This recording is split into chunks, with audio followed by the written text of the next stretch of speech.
ತನುವಿನೊಳು ಅಭಿಮಾನವನ್ನು ನಿಲ್ಲಿಸದೆ ಸಿದ್ಧಾರೂಢನು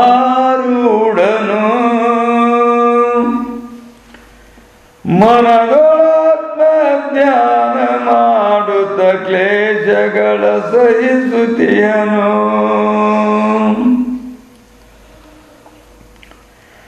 ಜನರೊಳಗೆ ನಿಜ ಜ್ಞಾನವನು ವರ್ತನದಿ ಪ್ರಕಟಿಸುತ್ತಿರುವನು.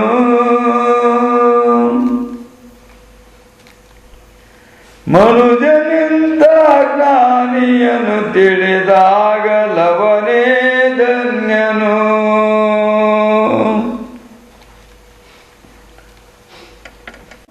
ಶ್ರೀ ಗಣೇಶಾಯ ನಮಃ. ಶ್ರೀ ಗುರುಭ್ಯೋ ನಮಃ. ಶ್ರೀ ಸದ್ಗುರು ಸಿದ್ಧಾರೂಢ ಮಹಾಪ್ರಭುಗಳವರ ದಿವ್ಯ ಚರಿತ್ರೆಯಲ್ಲಿ ಇಂದು 11ನೆಯ ಅಧ್ಯಾಯವು ಪ್ರಾಪ್ತವಾಗಿರುವಂತಹದ್ದು.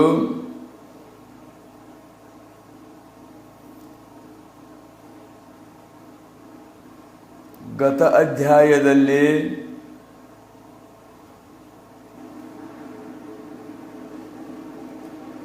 ಅನಂತವಾದ ಲೀಲೆಗಳನ್ನು, ಬೋಧನೆಗಳನ್ನು, ಸಾಧನಗಳನ್ನು ಸಶಿಷ್ಯರಿಗೆ, ಸದ್ಭಕ್ತರಿಗೆ ಉಪದೇಶ ಮಾಡ್ತಾ ಬಹುಕ್ಷೇತ್ರಗಳನ್ನು ಸಂಚರಿಸುತ್ತಿದ್ದರು ಎನ್ನುವಂಥ ವಿಷಯವನ್ನು ಕುರಿತು ನಿರೂಪಣ ಮಾಡ್ತು.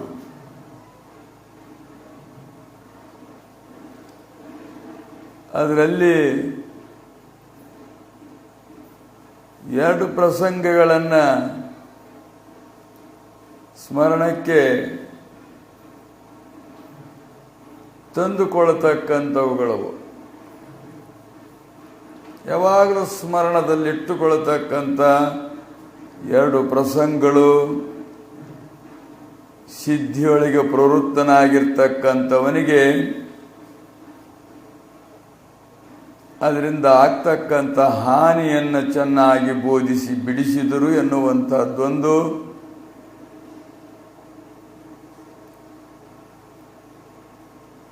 ಇನ್ನು ದುಃಖಗಳು ಬಂದು ಪ್ರಾಪ್ತವಾದಾಗ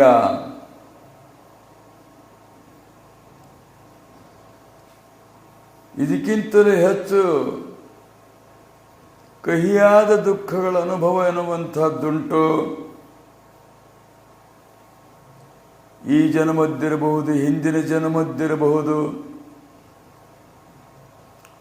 ಮತ್ತೆ ಅನೇಕರು ಅನುಭವಿಸುವಂಥ ಒಂದು ದುಃಖಗಳು, ಹಿಂದಿನವರು ಅನುಭವಿಸಿರ್ತಕ್ಕಂಥ ದುಃಖಗಳು,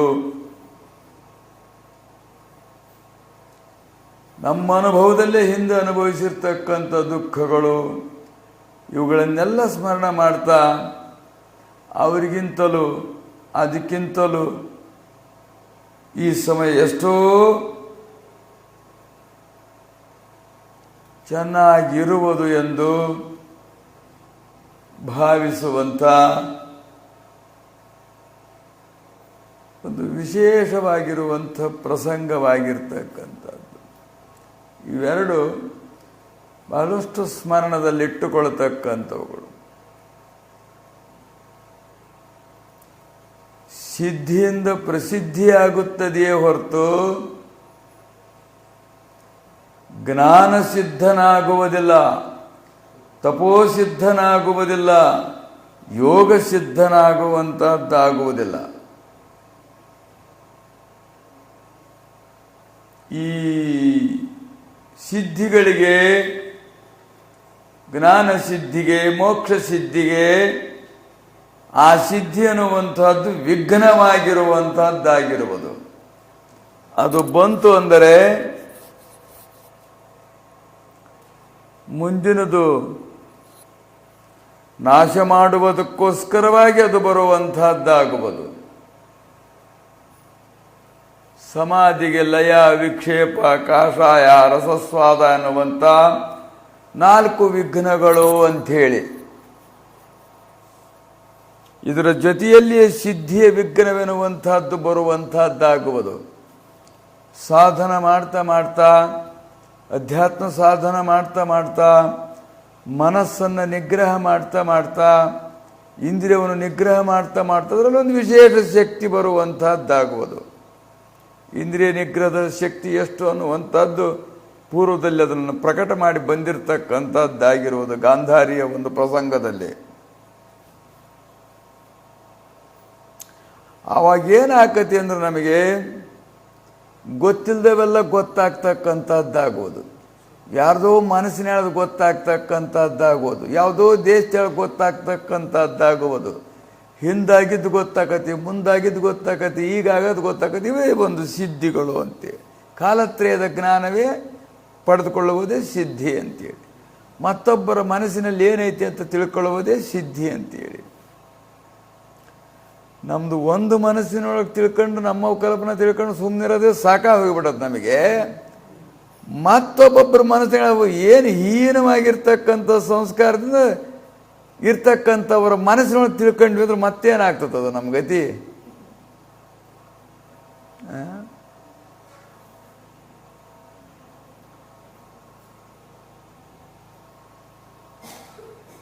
ಆದ್ರಿಂದ ಸಾಧಕರಿಗೆ ಬರುವಂಥ ವಿಘ್ನಗಳಿವು. ಹೆಚ್ಚು ಗೃಹಸ್ಥರಿಗಂತೂ ಸಿದ್ಧಿಗಳದು ಗೊತ್ತಾಗೋದಲ್ಲ ಅವರಿಗೆ, ಬರೋದು ಅಲ್ಲ ಅವರಿಗೆ. ಅವು ಸಿದ್ಧಿಗಳೇ ಬೇರೆಯವರವು. ಆದರೆ ಸಾಧಕರಾಗಿರ್ತಾರಲ್ಲ, ಮೋಕ್ಷಾಪೇಕ್ಷಿಗಳಾಗಿ ಮೋಕ್ಷ ಸಾಧನ ಮಾಡ್ತಕ್ಕಂಥವರಿಗೆ ಇವ್ರು ಯಾವ ಮಂತ್ರ ಜಪಿಸ್ತಾ ಇದ್ರು ಕೂಡ, ಯಾವ ಕುಳ್ಳು ತಿನ್ನಲಿಲ್ಲದ್ರೂ ಕೂಡ ಅದು ಬರ್ತತಿ. ಹಿಂದೆ ಹೇಳ್ತು 12 ವರ್ಷ ಕುಳ್ಳು ತಿಂದರೆ ನಡೆಯೋ ಶಕ್ತಿ ಬರ್ತತಿ ಅಂತ ಸಿದ್ಧಿಗೆ. ಅವು ಅಭಿಚಾರ ಪ್ರಯೋಗ ಕರ್ಮಗಳ ಮಂತ್ರಗಳುಂಟು ಅಥರ್ವಣ ವೇದದಲ್ಲಿ. ಅವುಗಳನ್ನು ಪ್ರಯೋಗ ಮಾಡಿದಾಗ ಸಿದ್ಧಿಗಳು ಬರ್ತವೆ ಅಂತೆ, ಕ್ಷುಲ್ಲಕ ಸಿದ್ಧಿಗಳವು. ಇವ್ಯಾವೂ ಮಾಡದೇ ಇದ್ರೂ ಕೂಡ ಈ ವೇದಾಂತದಲ್ಲಿ ನಾವು ಪ್ರವೇಶವಾದಾಗ ಆ ಇಂದ್ರಿಯ ಮನಸ್ಸು ನಿಗ್ರಹವಾಗ್ತಾ ಆಗ್ತಾ ಹೋದಂಗೆ ಅಲ್ಲಿ ನಮಗೆ ದಾರಿ ತಪ್ಪಿಸಲಿಕ್ಕೆ ಬರ್ತವೆ ಈ ಸಿದ್ಧಿಗಳು ಅಂಥೇಳಿ. ಈ ಸಿದ್ಧಿಗಳನ್ನು ದೇವಾನುದೇವತೆಗಳೇ ನಮಗೆ ಕೊಡ್ತಾರೆ. ಅವನ್ನ ದೇವಾನುದೇವತೆಗಳು ವಿಘ್ನ ಮಾಡ್ತಿರ್ತಾರೆ. ಈ ಲೌಕಿಕವಾಗಿರ್ತಕ್ಕಂಥ ವ್ಯವಹಾರದಲ್ಲಿ ಕೂಡ ನೋಡು, ಮುಂದಾಲೋಚನೆಯಿಂದ ಏನೇನೋ ವಿಘ್ನಗಳನ್ನು ತಂದು ಓಡ್ತಿರ್ತಾರೆ.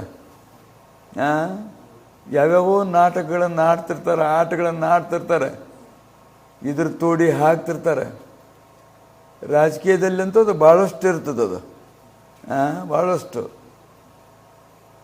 ಯಾವ್ದಾರ ಆಸೆ ಹಚ್ಚೋದು, ಇವೆಲ್ಲ ಪ್ರಸಂಗಗಳು. ಹಂಗೆ ದೇವತೆಗಳು ನಮಗೇನು ಮಾಡ್ತಾರೆ ಅಂದರೆ ಈ ಸಿದ್ಧಿಗಳ ಆಸೆ ಹಚ್ಚಿಬಿಡ್ತಾರೆ. ಅವರಿಗೆ ಮೋಕ್ಷವಾಗ್ತಕ್ಕಂಥದ್ದು ಮನುಷ್ಯರಿಗೆ ಇಷ್ಟವಿಲ್ಲ. ಅವರಿಗೆ ಮನುಷ್ಯರು ಮೋಕ್ಷ ಹೊಂದತಕ್ಕಂಥದ್ದು ಇಷ್ಟವಿಲ್ಲ. ಮೋಕ್ಷ ಕೊಡ್ತಕ್ಕಂಥ ಗುರುಗಳಿಗೆ ವಿಘ್ನ ಮಾಡ್ತಾರೆ, ಪಡಿತಕ್ಕಂಥ ಶಿಷ್ಯನಿಗೆ ವಿಘ್ನ ಮಾಡ್ತಾರೆ. ಬಹಳಷ್ಟು ಮತ್ಸರ ಪಡ್ತಾರೆ ಇದ್ರ ಬಗ್ಗೆ. ಆತ್ಮಪುರಾಣದಲ್ಲಿ ದದ್ಯಂಗ ಮಹರ್ಷಿಗಳು ಅನ್ನತಕ್ಕಂಥ ಒಂದು ಚರಿತ್ರೆ ಬರ್ತದೆ. ಅವರು ಇಂದ್ರನು ಬಂದು ಅವರಿಂದ ಬ್ರಹ್ಮವಿದ್ಯೆ ಪಡ್ಕೊಳ್ತಾನೆ. ಪಡ್ಕೊಂಡು ಬಿಟ್ಟು ಅವನು ಏನು ಮಾಡ್ತಾನೆ ಅಂದರೆ ಮತ್ತಾರಿಗೂ ಉಪದೇಶ ಮಾಡಬಾರ್ದು, ಉಪದೇಶ ಮಾಡಿದ್ರೆ ಶಿರಚ್ಛೇದನ ಮಾಡ್ತಾನೆ ಅಂತ ಹೇಳ್ಬಿಟ್ಟ ಇಂದ್ರ. ಈ ಬ್ರಹ್ಮೋಪದೇಶವನ್ನು ಯಾರಿಗೂ ಮಾಡಬಾರ್ದು ಅಂತೇಳಿ.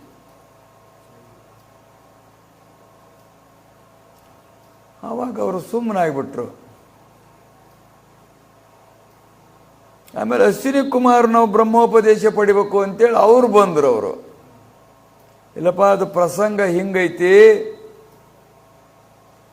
ಆದ್ರದಿಂದ ನಾನು ಉಪದೇಶ ಮಾಡಂಗಿಲ್ಲ ಅಂತೇಳಿ ಅಂದರೆ ವಿಘ್ನ ಮಾಡ್ತಾನೆ ಅವನು ಅಂತ. ಚೆಂಡು ಕತ್ತರಿಸಿಬಿಡ್ತಾನೆ ಅಂತ ಹೇಳಿದ್ದೆ. ಚೆಂಡ ಕತ್ತರಿಸ್ಬೇಕು ಹೇಳಕ್ಕೆ ಹೆಂಗೆ ಬರ್ತದೆ? ವಿಘ್ನ ತರ್ತಾರೆ ಅನ್ನೋದಕ್ಕೆ ದೇವತೆಗಳು ಹೆಂಗೆ ವಿಘ್ನ ತರ್ತಾರೆ ಈ ಪ್ರಸಂಗಕ್ಕೆ ಅಂದರೆ ಗುರು ಶಿಷ್ಯರಲ್ಲಿ ಅವಿಶ್ವಾಸ ಮೂಡಿಸುವುದು. ಇದು ದೇವತೆ ಈ ನಮ್ಮ ಇಂದ್ರಿಯಗಳೆಲ್ಲ ಒಂದೊಂದು ಅಧಿದೇವತೆಗಳಿದಾವೆ. ಮನಸ್ಸಿಗೆ ಚಂದ್ರನದಿ ದೇವತೆ, ಕಣ್ಣಿಗೆ ಸೂರ್ಯನದಿ ದೇವತೆ, ಹಿಂಗೆ ಒಂದೊಂದು ಇಂದ್ರಿಯಗಳಿಗೆ ಒಬ್ಬೊಬ್ಬರು ಅಧಿದೇವತೆಗಳಿದ್ದಾರೆ. ನಮ್ಮಲ್ಲೇ ದೇವತೆಗಳು ಅಷ್ಟರು ಅದಾರೆ ಇದರೊಳಗೆ. ಅವರಿರೋದ್ರಿಂದಲೇ ಇವು ಕೆಲಸ ಮಾಡ್ತವೆ. ಅಧ್ಯಾತ್ಮ, ಆದಿಭೂತ, ಆದಿದೈವ ಅಂತೇಳಿ ಮೂರು ಕೂಡ್ಕೊಂಡ ಮಾತ್ರ ವ್ಯವಹಾರ ಆಕತಿ. ನೋಡೋಕ್ಕೆ ಕಣ್ಣಿರ್ಬೇಕು, ಕಣ್ಣಿಗೆ ಬೆಳಕಿರ್ಬೇಕು, ಮತ್ತೆ ಮನಸ್ಸಿರ್ಬೇಕು. ಹಿಂಗಾದಾಗ ಅದು ಒಂದು ವಸ್ತುವನ್ನು ಕಾಣ್ಲಿಕ್ಕಾಕತಿ. ಇದ್ರಾಗ ಒಂದು ಕೊರತೆ ಆದ್ರೆ ಕಾಣೋದಲ್ಲ, ಕತ್ತಲಾದ್ರೆ ಕಾಣೋದಲ್ಲ, ಕಣ್ಣಿಲ್ಲದ್ರೆ ಕಾಣೋದಲ್ಲ, ಮನಸ್ಸಿಲ್ಲದ್ರೂ ಕಾಣೋದಲ್ಲ.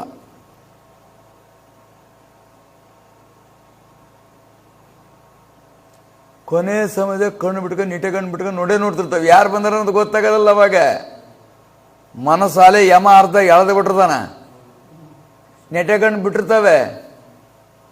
ಅವ್ರು ಯಪ್ಪ, ಮಾವ, ಕಾಕ, ಅಯ್ಯೋ ಏನೇನೋ ಅಂತಿರ್ತಾರೆ, ಏನೂ ಕೇಳೋದಿಲ್ಲ ಕಿವಿಗೆ. ಆ ಕಣ್ಣಿಗೆ ಯಾರೂ ಕಾಣೋದಿಲ್ಲ. ನಾನು ಬಂದನು ಗೊತ್ತಿಡಿಯಲ್ಲಪ್ಪ ಅಂತಾರೆ. ಗೊತ್ತಿಡಿಯಕ್ಕೆ ಮನಸ್ಸು ಇರ್ಬೇಕಲ್ಲ. ಮನಸ್ಸಾಲೆ ಅರ್ಧ ಎಳೆದು ಬಿಟ್ಟಿರ್ತಾನೆ ಅವನು, ಪಾಶೆ ಹಾಕಿ ಗಾಸಿ ಮಾಡಿಬಿಟ್ಟಿರ್ತಾನೆ. ಸೂಕ್ಷ್ಮ ಶರೀರವನ್ನು, 17 ತತ್ವಗಳನ್ನು ಕೂಡಿರ್ತಕ್ಕಂಥ ಸೂಕ್ಷ್ಮ ಶರೀರವನ್ನು ಗೊತ್ತಾಗೋದಿಲ್ಲ ಆವಾಗ. ಅದರಿಂದ ಒಂದೇನಾರ ನಮಗೆ ಜ್ಞಾನ ಆಗ್ಬೇಕಂದ್ರೆ 3 ಬೇಕೇ ಬೇಕು ಅನ್ನುವಂಥದ್ದು ನಿಯಮ. 3ರೊಳಗೆ ಒಂದಿಲ್ಲದ್ರೂ ಜ್ಞಾನ ಆಗೋದಿಲ್ಲ ಅಂತೇಳಿ. ಆದ್ರಿಂದ ನಮ್ಮೊಳಗಿರ್ತಕ್ಕಂಥ ದೇವತೆಗಳೇ ವಿಘ್ನ ಮಾಡ್ತಾರ ಅಂಥೇಳಿ, ಮತ್ತು ಹೊರಗಿರ್ತಕ್ಕಂಥವ್ರು ಅವ್ರು ಪ್ರಸಿದ್ಧರದಾರೆ ವಿಘ್ನ ಮಾಡಕ್ಕೆ.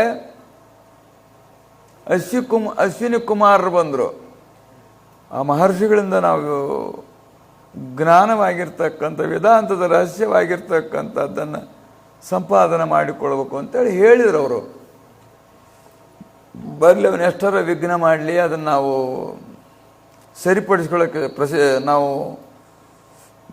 ಪ್ರಸಿದ್ಧರದವಿ ಅಂತೇಳಿ ಅವರು. ಅಶ್ವಿನಿ ಕುಮಾರ್ ಅಂದರೆ ದೇವತೆಗಳ ವೈದ್ಯರಾಗಿರ್ತಕ್ಕಂಥವ್ರು, ಸಂಜೀವಿನಿ ವಿದ್ಯೆ ಸಂಪಾದನೆ ಮಾಡಿರ್ತಕ್ಕಂಥವ್ರು ಅವರು. ಆವಾಗ ಏನು ಮಾಡಿದ್ರು, ನೀವು ಶುರು ಮಾಡ್ರಿ ಅಂದ್ರೆ ಅವರು. ಶುರು ಮಾಡೋಕ್ಕೆ ಪ್ರಾರಂಭ ಮಾಡಿಕೊಟ್ಲೆ ಬಡ ಇವ್ರು ಚೆಂಡು ತೆಗೆದ್ರು, ಕುದುರೆ ಚೆಂಡು ಕಡ್ಕೊಂಬಂದು ಇವ್ರ ತಲೆ ಮೇಲೆ ಇಟ್ಟರು. ಬ್ರಹ್ಮವಿದ್ಯೆ ಶುರು ಮಾಡಿದ್ರಲ್ಲ, ಕುದುರೆ ಚೆಂಡು ತಂದು ಇವ್ರ ತಲೆ ಮೇಲೆ ಇಟ್ಟರು. ಅವರು ಸಂಜೀವಿನಿ ವಿದ್ಯೆ ಅದನ್ನು ಬೇಸ್ಬಿಟ್ರು ತೀರ್ತು. ಶುರು ಮಾಡಿ ಪ್ರಾರಂಭ ಮಾಡಿ ಪ್ರಾರ್ಥನೆ ಮಾಡಿ ಶುರು ಮಾಡ್ತಿದ್ದಂಗೆ ಬಂದ್ಬಿಟ್ಟ ಇಂದ್ರ. ಇವರು ದದ್ಯಂಗ ಮಹರ್ಷಿಗಳು ಉಪದೇಶ ಮಾಡ್ತಾರೆ ಅಶ್ವಿನಿ ಕುಮಾರ್ಗೆ ಅಂತೇಳಿ.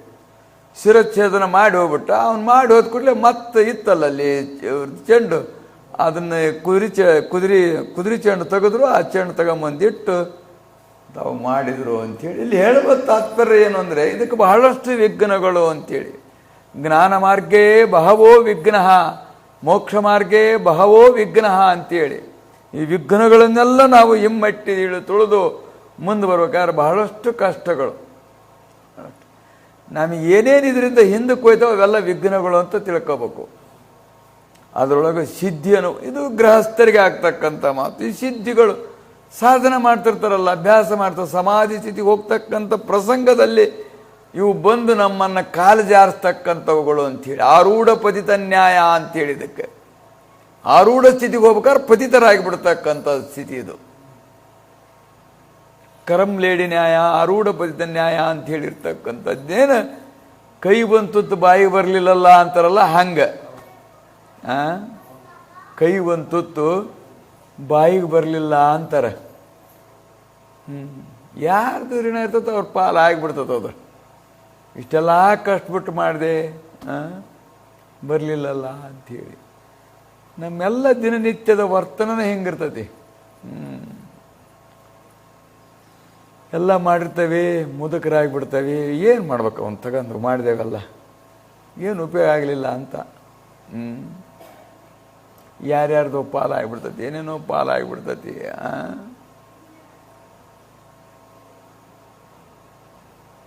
ಗಂಡ ಸತ್ತದ್ನಂತೆ, ಮತ್ತು ಹೆಂಡ್ತಿ ಆದಳು ಹೊಯ್ಕೋಬೇಕಲ್ಲ. ಆಕೆ ಏನು ಮಾಡಿಲ್ಲ ಅಂದ್ರೆ ಭಾಳ ಹೊತ್ತಾಕತ್ ಹೊಯ್ಕೊಳ್ಳೋದು. ಅವಲಕ್ಕಿ ಮೊಸರು ಕಲಸಿಟ್ಟು ಬಂದು ತಿಂದು ಹೊಯ್ಕೊಳ್ಳೋಣ ಅಂಥೇಳಿ ಅವಲಕ್ಕಿ ಮೊಸರು ಕಲಸಿಲ್ಲಂತ.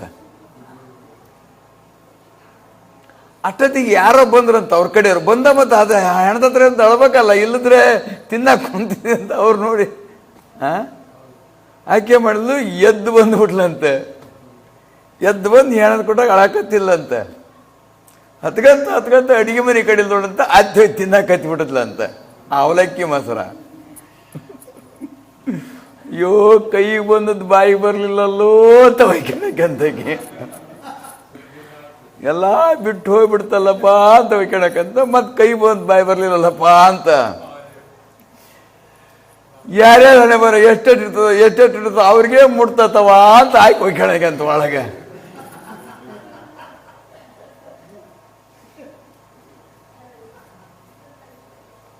ಹಂಗೆ ನಮಗೇನಾಗಿರುತ್ತೆ, ಇಷ್ಟೆಲ್ಲ ಕಷ್ಟಬಿಟ್ಟು ಎಲ್ಲ ತ್ಯಾಗ ಮಾಡಿ ಎಲ್ಲವನ್ನು ಬಿಟ್ಟು ಸಾಧನೆ ಮಾಡಿ ವಿವೇಕ ವೈರಾಗ್ಯ ಸಮಾಜ ಸಾಮಾನ್ಯ ಸಾಧನೆಗಳೆಲ್ಲ ಮಾಡಕ್ಕೆ ಇಷ್ಟು ಮಾಡಿ ಬರ್ತಕ್ಕಂಥ ಸಮಯದಲ್ಲಿ ಬರ್ತಕ್ಕಂಥ ವಿಘ್ನವೇ ಸಿದ್ಧಿದು ಅಂತೇಳಿ, ಅದಕ್ಕೆ ಮಹಾಪುರುಷರು ಆಗಿರ್ತಕ್ಕಂಥವ್ರು ಆ ಸಿದ್ಧಿಯ ಒಂದು ನಿಕೃಷ್ಟತೆ, ಅದರ ಹಾನಿ ಅನ್ನತಕ್ಕಂಥ ಮಹತ್ತರವಾಗಿರ್ತಕ್ಕಂಥ ಹಾನಿ ಮಾಡ್ತಕ್ಕಂಥದ್ದು. ಜನ್ಮದ ಹಾನಿ ಮಾಡ್ತತಿ, ಮನುಷ್ಯತ್ವದ ಹಾನಿ ಮಾಡ್ತತಿ, ಸಮಯದ ಹಾನಿ ಮಾಡ್ತತಿ, ತನ್ನೂ ಹಾನಿ ಮಾಡ್ತತಿ, ತನ್ನ ನಂಬಿದರನ್ನು ಹಾನಿ ಮಾಡ್ತತಿ, ಎಲ್ಲ ಹಾನಿ ಮಾಡ್ತಕ್ಕಂಥದ್ದು. ಅದ್ರದಿಂದ ಇದೇನಾಕತಿದೆ, ಸಿದ್ಧಿದು ಕೆಲವು ಕೇಳಿದಾಗ ಮನಸ್ಸು ಸೋತು ಬಿಡ್ತತಿ, ಸೋತು ಬಿಡ್ತದೆ. ಅದಕ್ಕೆ ಏನಾರ ಮಾಡಿ ಒಂದು ಪಡ್ಕೊಂಬಿಡ್ಬೇಕು ಅಂತೇಳಿ ನಮ್ಮ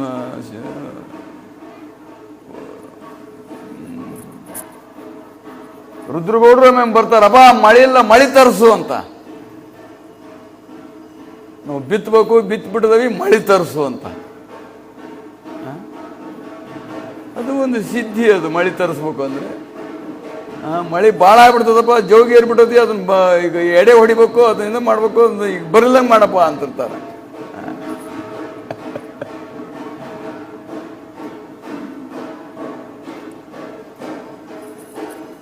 ತೆಗಿ ಕದ ತೆಗಿ.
ಇದಕ್ಕೆ ಕರಮ್ಲೇಡಿ ನ್ಯಾಯ ಅಂಥೇಳಿ, ಕೈಯ ಬಂದಿರತಕ್ಕಂಥ ಲಡ್ಡುವನ್ನು ಒಗೆದು ಆಮೇಲೆ ಕೈ ನೆಕ್ಕಿದಂಗೆ ಅಂಥೇಳಿ ಕರಮ್ಲೇಡಿ ನ್ಯಾಯ ಅಂದರೆ.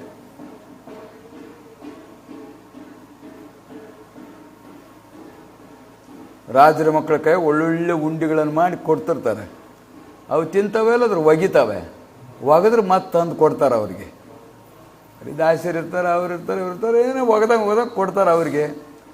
ಅದನ್ನ ನೋಡಿ ಒಂದು ಬಡವ್ರ ಹುಡುಗನೂ ಒಗಿತಂತೆ, ಒಗೆದ ಬಳಿಕ ಸಿಗ್ತತೆ ಇವನಿಗೆ, ಮತ್ತೆ ಯಾರು ತಂದು ಕೊಡ್ತಾರೆ. ಹಾಗೆ ನಮ್ಮ ಕೈಯೊಳಗೆ ಬಂದಿರತಕ್ಕಂಥದ್ದು ಅದು ಹೋಗಿಬಿಡ್ತು ಅಂದರೆ ಮತ್ತೆ ಸಿಗತಕ್ಕಂಥದ್ದಾಗುವುದಿಲ್ಲ ಅಂಥೇಳಿ. ಅದರಿಂದ ಈ ಸಿದ್ಧಿಗಳು ಅನ್ನುವಂಥವುಗಳದವಲ್ಲ, ಇವು ಬುದ್ಧಿಯನ್ನು ಕೆಡಿಸುವಂಥವುಗಳು, ಬುದ್ಧಿಯನ್ನು ಹಾಳು ಮಾಡ್ತಕ್ಕಂಥವುಗಳು, ಎಲ್ಲವನ್ನು ನಷ್ಟ ಮಾಡ್ತಕ್ಕಂಥ ಮಾಯೆಯ ಒಂದು ಪ್ರವೃತ್ತಿಯಾಗಿರ್ತಕ್ಕಂಥದ್ದು. ಇಂಥ ಸಿದ್ಧಿಗಳನ್ನು ಆ ಇಂದ್ರ ಮೊದಲಾದಂಥವರು ಮುಮುಕ್ಷುವಿಗೆ ಒಳಗೆ ಪ್ರೇರಣೆ ಮಾಡಿ ಕೊಡ್ತಾರೆ ಅನ್ನುವಂಥದ್ದು ಇದು ಪ್ರಮಾಣ ವಚನದಿಂದ ಸಿದ್ಧವಾಗಿರ್ತಕ್ಕಂಥದ್ದು. ಆದ್ದರಿಂದ ಅವನಿಗೆ ಹೇಳಿದ್ರು ಅದನ್ನ ಅಂತ ಅಲ್ಲ, ಯಾರೋ ಬ್ರಾಹ್ಮಣನಿಗೆ ಇವನ್ನೆಲ್ಲ ಮಾಡಬೇಡ ಅಂತ ಹೇಳಿದ್ರು ಅಂತಲ್ಲ. ನಿಮ್ಮಲ್ಲಿ ಬರ್ತವೆ ಇಂಥ ಇಚ್ಛೆಗಳು ಭಾಳ ಇರ್ತಾವೆ. ಇಚ್ಛೆಗಳು ಎಷ್ಟು ಮಟ್ಟಕ್ಕೆ ಹೋಗಿದಾರ ಅಂದ್ರೂ ಕೂಡ ಒಳಗಿನಾರ ಇಂಥ ಕ್ಷುಲ್ಲಕವಾಗಿರುವಂಥ ಇಚ್ಛೆಯನ್ನು ಕೂಡಿಕೊಂಡಿರ್ತಾರೆ. ಅದರಿಂದ ಅದಿತ್ತಂದ್ರೆ ಖಂಡಿತವಾಗಿಯೂ ಆ ವಿಘ್ನವಿತ್ತಂದ್ರೆ ಮೋಕ್ಷವಾಗ್ತಕ್ಕಂಥದ್ದಾಗುವುದಿಲ್ಲ. ಆದ್ದರಿಂದ ಅದನ್ನು ಬಹಳಷ್ಟು ವೈರತ್ವದಿಂದ ವೈರಿಯಾಗಿ ನೋಡಬೇಕೇ ಹೊರತು ಅಂಥವರ ಸಹವಾಸನೂ ಮಾಡಬಾರ್ದು, ಅಂತಹದ್ದು ಮನಸ್ಸಿನಲ್ಲಿ ಸಂಸ್ಕಾರವೂ ಆಗಬಾರ್ದು ಎನ್ನುವಂಥದ್ದನ್ನು ಮುಮುಕ್ಷುಗಳನ್ನು ಕುರಿತು ಆ ಪ್ರಸಂಗದ ಹಿತೋಪದೇಶವಾಗಿರ್ತಕ್ಕಂಥದ್ದು.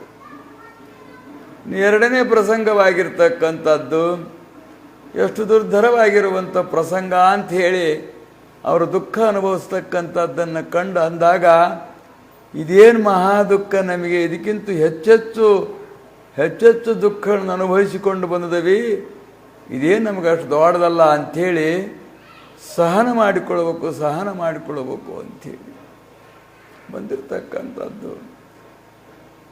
ಸುಖವೋ ದುಃಖವೋ ಅದು ಕರ್ಮಾಧೀನವಾಗಿರ್ತಕ್ಕಂಥದ್ದದು, ಕಾಲಾಧೀನವಾಗಿರ್ತಕ್ಕಂಥದ್ದದು. ಅದರಿಂದ ಬಂದಿರತಕ್ಕಂಥದ್ದನ್ನು ಸಹನ ಮಾಡಿಕೊಳ್ಳಬೇಕು. ಸಹನ ಮಾಡಿಕೊಳ್ಳದಿದ್ದರೆ ಬೇರೆ ಅದಕ್ಕೆ ಉಪಾಯವೇ ಇಲ್ಲ. ಆದ್ದರಿಂದ ಹಂಗೆ ನೆನಪು ಮಾಡಿಕೊಂಡಾಗ ನಮಗಿದು ಸಂತೋಷವಾಗ್ತಕ್ಕಂಥದ್ದಾಗೋದು.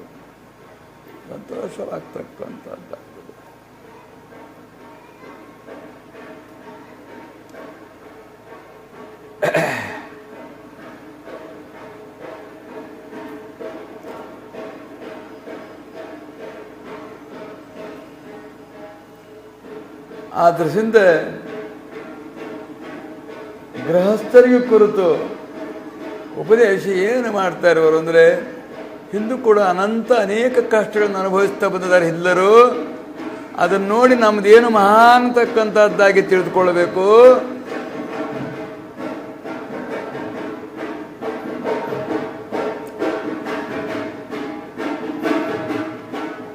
ನಾವೇನು ಮಾಡ್ತೇವೆ ಅಂದರೆ ನಮಗಿಂತಲೂ ಹೆಚ್ಚು ಸುಖ ಸಂತೋಷವಾಗಿರ್ತಕ್ಕಂಥವ್ರನ್ನು ಕಂಡು ನಾವು ಹೊರಗ್ತಾ ಇರ್ತೇವೆ. ನಮಗಿಂತಲೂ ಹಿಂದಿನವರು ಎಷ್ಟು ಕಷ್ಟವನ್ನು ಪಟ್ಟಿದ್ದಾರೆ, ನಾವೆಷ್ಟು ಕಷ್ಟಪಟ್ಟಿದ್ದೀವಿ ಅನ್ನತಕ್ಕಂಥದ್ದನ್ನು ನಾವು ಸ್ಮರಣ ಮಾಡ್ತಾ ಇರಬೇಕು.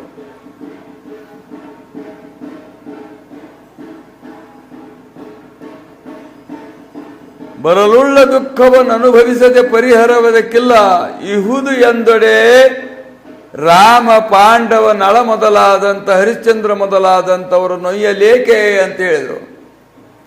ಹರಿಶ್ಚಂದ್ರನ ಚಕ್ರವರ್ತಿ ಆಗಿರ್ತಕ್ಕಂಥವನಿಗೆ ಬಂದತ್ತಲ್ಲ ಪ್ರಸಂಗ, ಅಷ್ಟೇನಾರ ಬಂದತ್ತೇನು ನಮಗೆ ಅಂದರೆ, ಅವನು ಚಕ್ರವರ್ತಿ ಹೋಗಿ ಚಾಂಡಾಲನ ಸೇವೆ ಮಾಡಿ ಸ್ಮಶಾನದೊಳಗೆ ಹೆಣ ಸುಡೋ ಕೆಲಸ ಮಾಡಿದ ಹರಿಶ್ಚಂದ್ರ. ಅವನಷ್ಟು ಕಷ್ಟ ಬಂದತೆ. ಹೆಂಡತಿ ಮಾರ್ಕೊಂಡ, ಮಗನ ಮಾರ್ಕೊಂಡ, ಅವ್ರನ್ನ ಯಾರ್ದೋ ಮನೆಯಾಗ ಮುಸುರಿ ತಿಕ್ಕಾಕಿಟ್ಟ. ಮಹಾರಾಣಿ ಪಟ್ಟದ ರಾಣಿ ಆಗಿರ್ತಕ್ಕಂಥವಳನ್ನು ಮುಸುರಿ ತಿಕ್ಕಾಕ ದಾಸಿಯನ್ನಾಗಿ ಮಾಡಿದ. ಪಂಚಪಾಂಡವರು ಅಡಿಗೆ ಮಾಡಿದ ಭೀಮ, ಕುದುರೆ ಸೇವೆ ಮಾಡಿದ ನಕುಲ ಸಹದೇವರು, ಬೃಹನ್ನಳಿಯಾದ ಅರ್ಜುನ, ಧರ್ಮರಾಯ ಏನೋ ಹೇಳ್ತಕ್ಕಂಥವನಾಗ್ಬಿಟ್ಟ. ಹೋಗಿ ಆಕೆ ದ್ರೌಪದಿ ಅಂತ 100 ಮಂದಿ ದಾಸಿಯರ ಕಡೆಯಿಂದ ತಾನು ಸೇವೆ ಮಾಡಿಸಂತಕ್ಕೆ ದಾಸಿಯಾಗಿ ಬಿಟ್ಲು. ಅಂಥದ್ದೇನಾದ್ರು ಬಂದತ್ತೇನು ನಮಗೆ ಅಂತೇಳಿ. ಆಮೇಲೆ ಸೀತಾ ಜನಕ ಚಕ್ರವರ್ತಿಯ ಮಗಳಾಗಿರ್ತಕ್ಕಂಥವಳು, ರಾಮಚಂದ್ರ ವಿಷ್ಣುವಿನ ಅವತಾರವಾಗಿರ್ತಕ್ಕಂಥವನ ಕೈ ಹಿಡಿದವಳು. ಆಕೆ ಎಷ್ಟು ಕಷ್ಟಪಟ್ಲು ಅಂದರೆ, ಆ ಇಡೀ ಜೀವನದೊಳಗೆ 1 ವಾರ 2 ವಾರ ಇರ್ಬೇಕನ್ನ ಅಷ್ಟ ಹಾಕಿದ್ದು. ಲಗ್ನ ಆಗಿ ಬಂದ್ಲು, ಬರ್ತಿದ್ದಂಗನ 1 ವಾರದೊಳಗೇನ ಪಟ್ಟಾಭಿಷೇಕಕ್ಕೆ ಶುರುವಾಯ್ತು. ಶುರುವಾತಿನ ನಾಳೆ ಪಟ್ಟಾಭಿಷೇಕ ಕಟ್ಟಬೇಕು ಅನ್ನೋದಕ್ಕೆ ಅಡವಿಗೆ ಹೊಂಟ್ಬಿಟ್ಲು. ಹೋಗ್ತಾ ಹೋಗ್ತಾ ಗೆಡ್ಡು ಗೆಣಸು ಅದು ಇದು ತಿನ್ಕಂತ ಮುಳ್ಳ ಕಲ್ಲ ಗುಡ್ಡದಾಗ ಏನು ಅರಣ್ಯದೊಳಗೆ ಸಂಚಾರ ಮಾಡ್ತಾ ಮಾಡ್ತಾ ಮಾಡ್ತಾ ಮಾಡ್ತಾ ಹೋದ್ರು. ಏನು ಮುಗಿತಾ ಬರ್ತತಿ ಅಂತಿದ್ದಂಗನೆ ಒಂದು 2 ವರ್ಷ 3 ವರ್ಷ ಇದ್ದಂಗೆ ಅವ್ನು ರಾವಣ ಎತ್ಕೊಂಡು ಹೋಗ್ಬಿಟ್ಟ ತೀರ್ಥ. ಹತ್ರ ರಾಮ ಇದ್ದಾಗ ಒಟ್ಟು ಸಮಾಧಾನ ತಿನ್ ರಾವಣ ಕೈಯ ಸಿಕ್ಕಾಗಿ ಎಷ್ಟು ಹಿಂಸೆ ಆಗಿರ್ಬೇಕಾಗಿ ರಾವಣ ಇದು ರಾಕ್ಷಸರ ಮಧ್ಯದಲ್ಲಿ ಇಟ್ಟುಬಿಟ್ಟ. ಅಂತ ಸಲ ತಾನು ಬಂದು ಹಿಂಸೆ ಮಾಡ್ತಿದ್ದ. ಆಯ್ತು ಅದನ್ನು ಯುದ್ಧ ಮಾಡಿ ಏನೋ ತಗೊಂಬಂದ.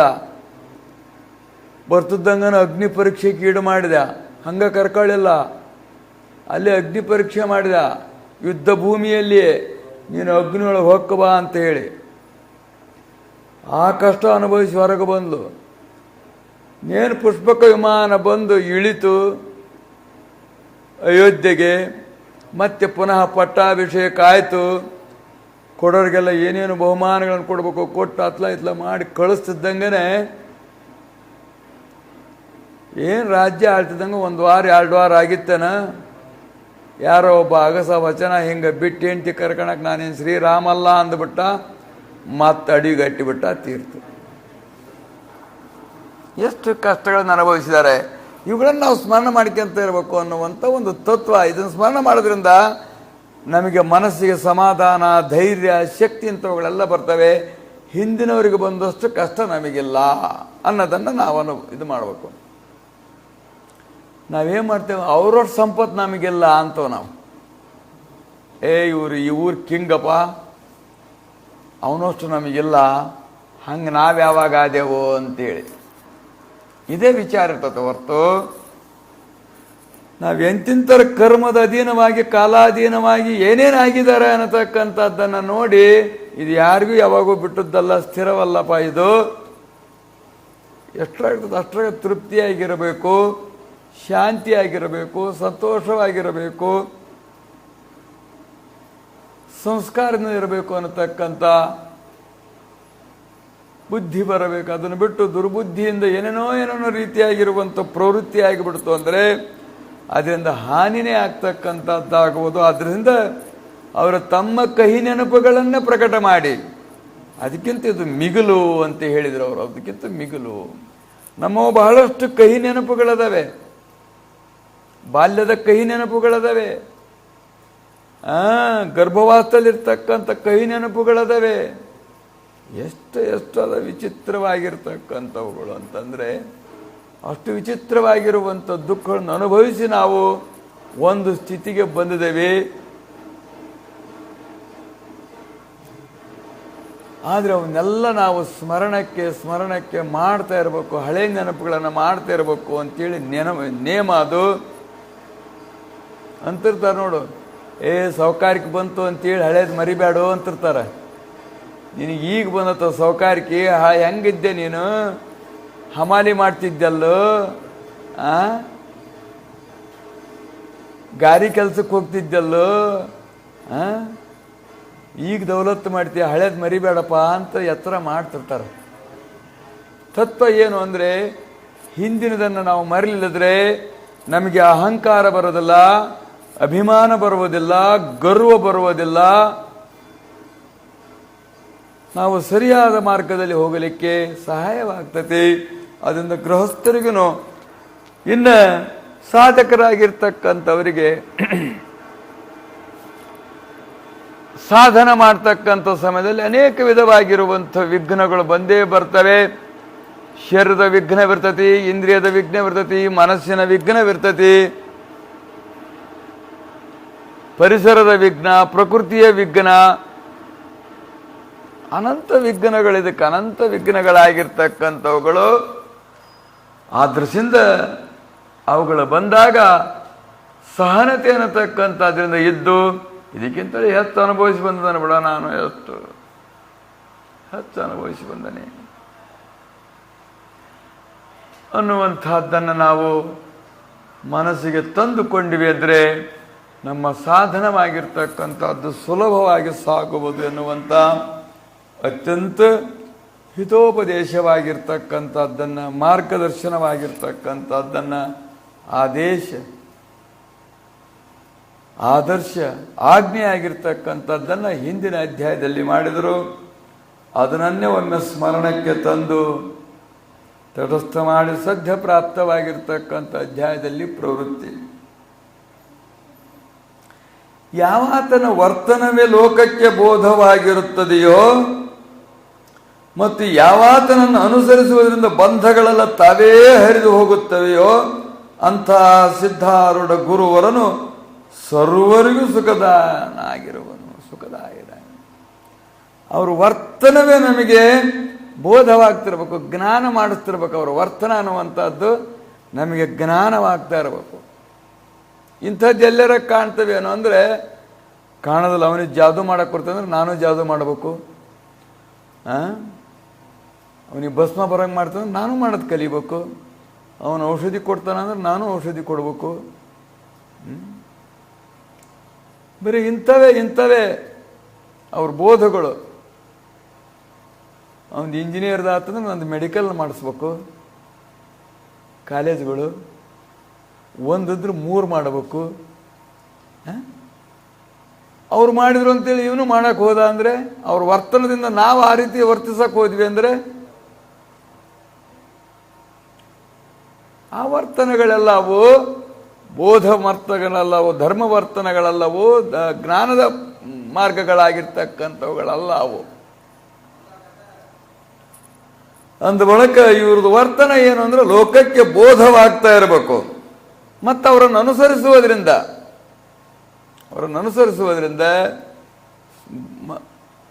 ಭಜನೆ ಮಾಡ್ತಾ ಇರ್ತಾರೆ, ಸ್ತೋತ್ರ ಮಾಡ್ತಾ ಇರ್ತಾರೆ, ಧ್ಯಾನ ಮಾಡ್ತಾ ಇರ್ತಾರೆ, ವೇದಾಂತ ಗ್ರಂಥಗಳನ್ನು ಉಪದೇಶ ಮಾಡ್ತಾ ಇರ್ತಾರೆ, ಮಹಾತ್ಮರಿಂದ ಕರೆಸಿ ಉಪದೇಶ ಮಾಡ್ತಿರ್ತಾರೆ, ಸಪ್ತಾಹ ರೂಪದಿಂದ ಜ್ಞಾನದಾನ, ಅನ್ನದಾನ, ಧ್ಯಾನದಾನ ಇವೆಲ್ಲವುಗಳನ್ನು ಮಾಡ್ತಾರೆ. ಇವನ್ನೆಲ್ಲ ಅನುಸರಿಸುವುದರಿಂದ, ಮಹಾತ್ಮರ ಒಂದು ಪರಂಪರೆಯನ್ನು ನಾವು ಅನುಸರಿಸುವುದರಿಂದ, ಮಹಾತ್ಮರನ್ನು ಅನುಸರಿಸಿದಂತೆಯೇ ಅದರಿಂದ ಬಂಧಗಳೆಲ್ಲ ನಿವೃತ್ತಿ ಆಗ್ತವೆ.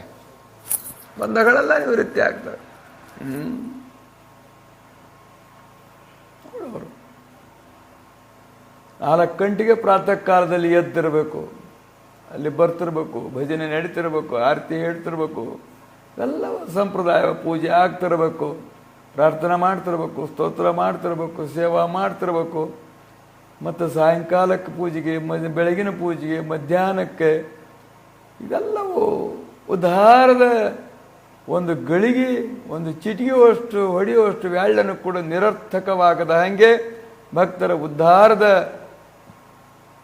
ಉದ್ದೇಶದಿಂದ ತಮ್ಮ ಸಮಯವನ್ನೆಲ್ಲ ಸಾರ್ಥಕ ಮಾಡ್ತಾ ಇದ್ರು. ಅವರಂತೆ ನಾವು ಅನುಸರಿಸಿಬಿಟ್ಟಿವಿ ಅಂದರೆ ನಾವು ಅನುಸರಿಸ್ತೇವೆ. ಹೆಂಗೆ ಅನುಸರಿಸ್ತೇವೆ ಅಂದ್ರೆ ಅವ್ರು ಪಲ್ಲಕ್ಕೆ ಕೂತಿದ್ರು ನಾವು ಪಲ್ಲಕ್ಕೆ ಕೂತ್ಕೊಳ್ಳೋದು, ಅವ್ರ ಕಿರೀಟ ಹಾಕ್ಕೊಳ್ಳೋದು ನಾವು ಕಿರೀಟ ಹಾಕ್ಕೊಳ್ಳೋದು, ಅವರು ಸಪ್ತಭಜನೆ ಮಾಡ್ತಾರೆ ನಾವು ಮಾಡೋದು, ಅವ್ರು ಮಠ ಕಟ್ಟಿರೋದು ನಾವು ಮಾಡೋದು, ಇಂಥವು ಅನುಸರಿಸ್ತೇವೆ. ಆದರೆ ಅದರ ಉದ್ದೇಶವೇನಿರುವುದು, ಅದರದ್ದು ಉದ್ದೇಶ, ಅವರ ತತ್ವವೇನಿರುವುದು, ಅವ್ರು ಹೆಂಗಿರುವರು, ಅವರು ಹಂಗೆ ಮಾಡಿ ಕಿರೀಟ ಇಟ್ಕೊಂಡ್ರು ಇಟ್ಕೊಳಪ್ಪ, ಅವ್ರಿಗೆ ತಲೆ ಮೇಲೆ ಬೆಂಕಿನೂ ಇಟ್ಕೊಂಡಿದ್ರು ಇಟ್ಕೊಂತೀಯಾ, ತಲೆ ಮೇಲೆ ಮಚ್ಚಿ ಇಟ್ಟಿದ್ರು ಇಟ್ಕೊಂತೀಯಾ, ವಿಷ ಕೊಟ್ಟರು ಕುಡಿದ್ರು ನೀ ಕುಡಿತೀಯಾ, ಅದು ಬೇಡ ಅಂತಾರೆ. ಅವರಂತೆಯೇ ಮೀಸಿ ಬಿಡೋದು, ಅವರಂತೆಯೇ ಪಂಜಿ ಹಾಕ್ಕೊಳ್ಳೋದು, ಅವರಂತೆಯೇ ನಾಟಕ ಮಾಡೋಕೆ ನೋಡ್ತಾರೆ. ಇದು ಅನುಕರಣೆ ಅಂತ. ಇದು ಅನುಕರಣೆ ಮಾಡಬಾರ್ದು, ನಾವು ಅನುಕರಣೆ ಮಾಡಬಾರ್ದು. ಅವರಂತೆ ನಾವು ದೊಡ್ಡರಂತೆ ಅನುಕರಣೆ ಮಾಡೋಕೆ ಹೋಗಿದ್ರೆ ಬಹಳಷ್ಟು ಹಾನಿಗೆ ಈಡಾಗ್ತಕ್ಕಂಥದ್ದಾಗುವುದು. ಅವರ ತತ್ವವನ್ನು ನಾವು ಅನುಸರಿಸಬೇಕು, ಅವರ ಉಪದೇಶವಾಗಿರ್ತಕ್ಕಂಥದ್ದು ಅನುಸರಿಸಬೇಕು ಹೊರತು ಅನುಕರಣೆ ಆಗಬಾರ್ದು. ಅದು ಇದೇನು ಅವರಂತೆಯೇ ಮಾಡ್ತಕ್ಕಂಥದ್ದೈತಲ್ಲ, ಇದು ಅನುಕರಣೆ ಅನ್ನತಕ್ಕಂಥದ್ದು. ಆ ದೃಷ್ಟಿಯಿಂದ ಅವರ ಒಂದು ವರ್ತನವೇನಿರುವುದೋ ಅದು ಬೋಧವಾಗಿರ್ತಕ್ಕಂಥದ್ದಾಗಿರುವುದು, ನಮಗೆ ಮಾರ್ಗದರ್ಶನವಾಗಿರ್ತಕ್ಕಂಥದ್ದು, ಪ್ರಮಾಣದಿಂದ ಕೂಡಿಕೊಂಡಿರ್ತಕ್ಕಂಥದ್ದಾಗಿರುವುದು. ನಮ್ಮ ಬಂಧಗಳೆಲ್ಲವೂ ತಾವಾಗಿ ನಿವೃತ್ತಿ ಆಗ್ತಕ್ಕಂಥವುಗಳಾಗುವುದು. ಇದನ್ನು ಮಾಡುವುದರಿಂದ ಅವರ ಸಂದೇಶ ನಾವು ಪಾಲನೆ ಮಾಡುವುದರಿಂದ ಆ ಬಂಧಗಳು ತಾವೇ ನಿವೃತ್ತಿ ಆಗುವಂಥವುಗಳಾಗುವು. ಅಂತಹ ಸಿದ್ಧಾರೂಢ ಗುರುವರನ್ನು ಸರ್ವರಿಗೂ ಅವರಿವರು ಅನ್ನತಕ್ಕಂಥದ್ದಲ್ಲ, ಕುಲಗೋತ್ರಗಳ ಭೇದವನ್ನರಿಯದೆ ಯಾವುದು ಅವರು ಇವರು ಅನ್ನುವಂಥದ್ದಿಲ್ಲವೇ. ಸರ್ವರಿಗೂ ಸನ್ಮಾರ್ಗದಲ್ಲಿ ಹೋಗ್ಬೇಕು ಅಂತಕ್ಕಂಥವ್ರು ಎಲ್ಲರಿಗೂ, ಸಜ್ಜನರಾಗಬೇಕು ಅನ್ನತಕ್ಕಂಥವ್ರು ಎಲ್ಲರಿಗೂ, ಸತ್ಸಂಗ ಮಾಡಬೇಕು ಅನ್ನತಕ್ಕಂಥವ್ರು ಎಲ್ಲರಿಗೂ, ಭಗವಂತನಲ್ಲಿ ಸಮರಸತೆಯನ್ನು ಹೊಂದಬೇಕು, ಮೋಕ್ಷ ಹೊಂದಬೇಕು, ಈ ಬಹುಬಂಧದಿಂದ ಪಾರಾಗಬೇಕೆನ್ನುವಂಥ ಇಚ್ಛೆಯುಳ್ಳಂಥ ಎಲ್ಲರಿಗೂ ಸುಖದಾಯಕನಾಗಿರ್ತಕ್ಕಂಥವನಾಗಿರುವನು.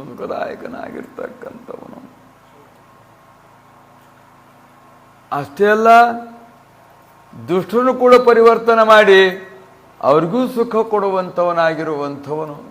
ಮುಂದೆ ಬರ್ತಾವ ಅನೇಕ ಇತಿಹಾಸಗಳು. ಆ ದುಷ್ಟರಿಗೂ ಕೂಡ ಅವ್ರ ಮೇಲೂ ಕರುಣೆ ತೋರಿಸಿದರು ಅಂತ. ತನ್ನಿಂದ ಭಿನ್ನವಾಗಿ ತಾವು ಯಾರನ್ನೂ ಕಾಣಲಿಲ್ಲ,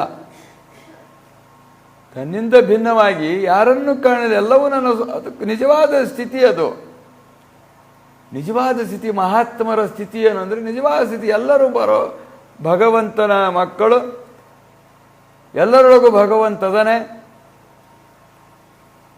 ಭಗವತ್ ಸ್ವರೂಪವಾಗಿರ್ತಕ್ಕಂಥದ್ದು. ಇದ್ರೊಳಗೆ ಭೇದದ ಪ್ರಭಾವ ಯಾಕಿದ್ರೊಳಗೆ ಅಂತ ಆ ಪ್ರಕಾರವಾಗಿ ಸರ್ವಾತ್ಮ ಭಾವನೆ ಅನ್ನತಕ್ಕಂಥದ್ದಿದ್ದಾಗ ಮಾತ್ರ ಮಹಾತ್ಮರಾಗಲಿಕ್ಕೆ ಸಾಧ್ಯ ಉಂಟು. ಆದರೆ ಸರ್ವಾತ್ಮ ಭಾವನೆ ಅನ್ನತಕ್ಕಂಥದ್ದನ್ನು ನಾವು ದುರುಪಯೋಗ ಪಡಿಸ್ಕೊಂಡ್ವಿ ಅಂದರೆ ಅದು ನಮ್ಮ ಹಣೆ ಬಾರ ಆಗಿರ್ತಕ್ಕಂಥದ್ದು. ಅದು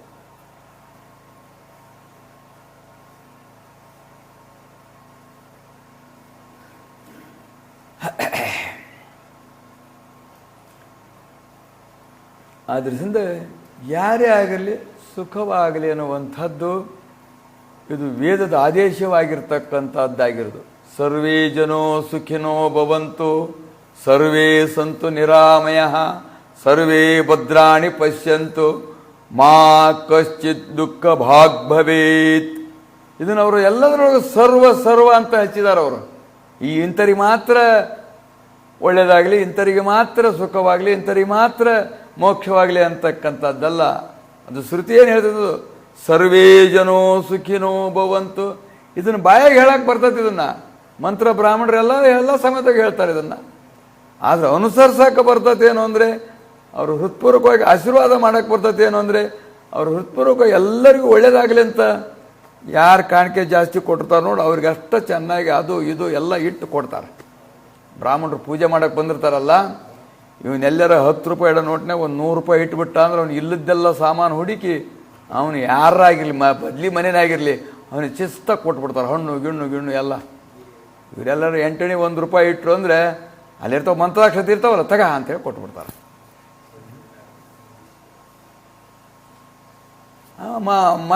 ಅಂತಿರ್ತಾರೆ ಮತ್ತೆ, ಸರ್ವೇ ಜನೋ ಸುಖಿನೋ ಭವಂತು, ಸರ್ವೇ ಸಂತು ನಿರಾಮಯ, ಎಲ್ಲರೂ ಒಂದೇ ಅಂತಿರ್ತಾರೆ. ಮಾಡೋದು ನೋಡಿದ್ರೆ ಹೆಂಗಿರ್ತದೆ, ಹಂಗಲ್ಲ ಅದು. ಅದರಿಂದ ಎಲ್ಲರಿಗೂ ಲೇಸ ಬಯಸುವನೇ ಶರಣರು, ಎಲ್ಲರಿಗೂ ಸುಖವನ್ನು ಬಯಸುವಂಥವನೇ ಶರಣ ಅಂದರು. ಎಲ್ಲರಿಗೂ ಸುಖವನ್ನೇ ಬಯಸಿದ್ರು ಅವರು. ಆದ್ರಿಂದ ಅನ್ನವನ್ನು ಇಕ್ಕುವುದು, ನನ್ನಿಯನ್ನು ನುಡಿಯುವುದು, ತನ್ನಂತೆ ಪರನ್ನು ಕಂಡಡೆ ಕೈಲಾಸ ಭಿನ್ನಾಣವಕ್ಕೂ ಸರ್ವಜ್ಞನ ಅಂಥೇಳಿ ಅನ್ನವನ್ನು ಇಡುವುದು, ಸತ್ಯವಾಗಿರ್ತಕ್ಕಂಥದ್ದು ಹೇಳುವುದು, ತನ್ನಂತೆ ಪರರನ್ನು ನಾನು ಹೆಂಗೆ ಸಂತೋಷ ಆನಂದದಲ್ಲಿ ಅದನೋ ಅದೇ ರೀತಿಯಾಗಿ ಅವರು ಆಗಲಿ, ಅವರು ನನ್ನವರೇ, ಅವರೊಳಗಿರುವವನು ನಾನೇ ಅಂತ ಈ ಪ್ರಕಾರವಾಗಿ ಕಾಣುವಂಥವನು ಅವನಿಗೆ ಕೈಲಾಸ ಭಿನ್ನಾಣವಕ್ಕೂ ಸರ್ವಜ್ಞನ ಅಂತಾರೆಲ್ಲ. ಇವ ನನ್ನವ ಎನ್ನಿರಯ್ಯ ಅಂತ ಈ ಪ್ರಕಾರ ಅಂತಾರೆ. ಅಲ್ಲಿದ್ದ ಇಳಿದು ಹೋದ ಕೂಡಲೇ ಬರ್ತದೆ ನೋಡು, ಸ್ಟೇಜ್ನಿಂದ ಇಳಿದು ಹೋದ ಕೂಡಲೇ ಬಂದ್ಬಿಡ್ತದೆ ಅವ್ರ ತಾಲೆ. ಬಸವಣ್ಣವ್ರ ವಚನ ಹೇಳ್ತಾರೆ, ಇವನಾರವ ಎನ್ನಿದಯ್ಯ, ಇವ ನನ್ನವ ಎನ್ನಿರಯ್ಯ ಅಂತ ಈ ಪ್ರಕಾರವಾಗಿ ಹೇಳ್ತಾರೆ. ಎಲ್ಲರೂ ನಮ್ಮರು ಅಂತ ತಿಳ್ಕೋಬೇಕು ಅಂತೇಳಿ ಸ್ಟೇಜಿನ ಕೆಳಗೆ ಇಳ್ಕೊಂತ ಹೋಗ್ತಿದ್ದಂಗೆ ಅವ್ರವ್ರ ಗುಂಪು ಸೇರ್ತತಿ. ನೀವ್ಯಾರು ಅಂತ ಕೇಳ್ತಾರಲ್ಲ, ಅಲ್ಲೇ ಶುರುವಾಗೇ ಬಿಡ್ತಾರೆ. ಸ್ಟೇಜ್ ಬಿಟ್ಟು ಇಳಿದ್ರು ಅಂದ ಕೂಡಲೇ, ಸ್ಟೇಜ್ನಾಗ ಶುರು ಮಾಡ್ಕೊಂಡಿರ್ತಾರೆ, ಅಲ್ಲಿ ಆದ್ರೆ ಗೊತ್ತಾಗಲ್ಲ, ಇಳಿದ್ರು ಅಂದ ಕೂಡಲೇ ಗೊತ್ತಾಗ್ಬಿಡ್ತತಿ. ನೀವು ಯಾವ ಬ್ರ್ಯಾಂಡ್ನರು ಅಂತಾರೆ ಅವರು, ಏನು ಅಂತಾರೆ ಅವರು, ಕೆಲವು ಶಬ್ದಗಳದಾವು. ಆ ಸ್ಟೇಜಿನ ಕುಂತ ಮಾತ್ರ ಇವನನ್ನವ ಎಂದೆರಿಸಿರಯ್ಯ ಅಂತ ಎಲ್ಲ ಹೇಳ್ತಾರೆ ಭಾಳಷ್ಟು. ಇದು ಬಾಯಾಗಿ ಹೇಳಿದರೆ ಅಷ್ಟೇ ಉಪಯೋಗ ಬೀಳೋದಿಲ್ಲ. ಇದು ವರ್ತನದಲ್ಲಿರಬೇಕು. ಆವಾಗ ಮಾತ್ರ ಅವರು ಆದರ್ಶ ವ್ಯಕ್ತಿಗಳು ಅಂಥೇಳಿ, ಮಂತ್ರದ್ರಷ್ಟರು ಅಂಥೇಳಿ ಅವರಿಗೆ ಮಾತ್ರ ಈ ವ್ಯಕ್ತಿತ್ವವನ್ನುವಂಥದ್ದು ಬರ್ತದೆ, ಹೊರತು ಬೇರೆಯವರಿಗೆ ಬರ್ತಕ್ಕಂಥದ್ದಾಗುವುದಿಲ್ಲ.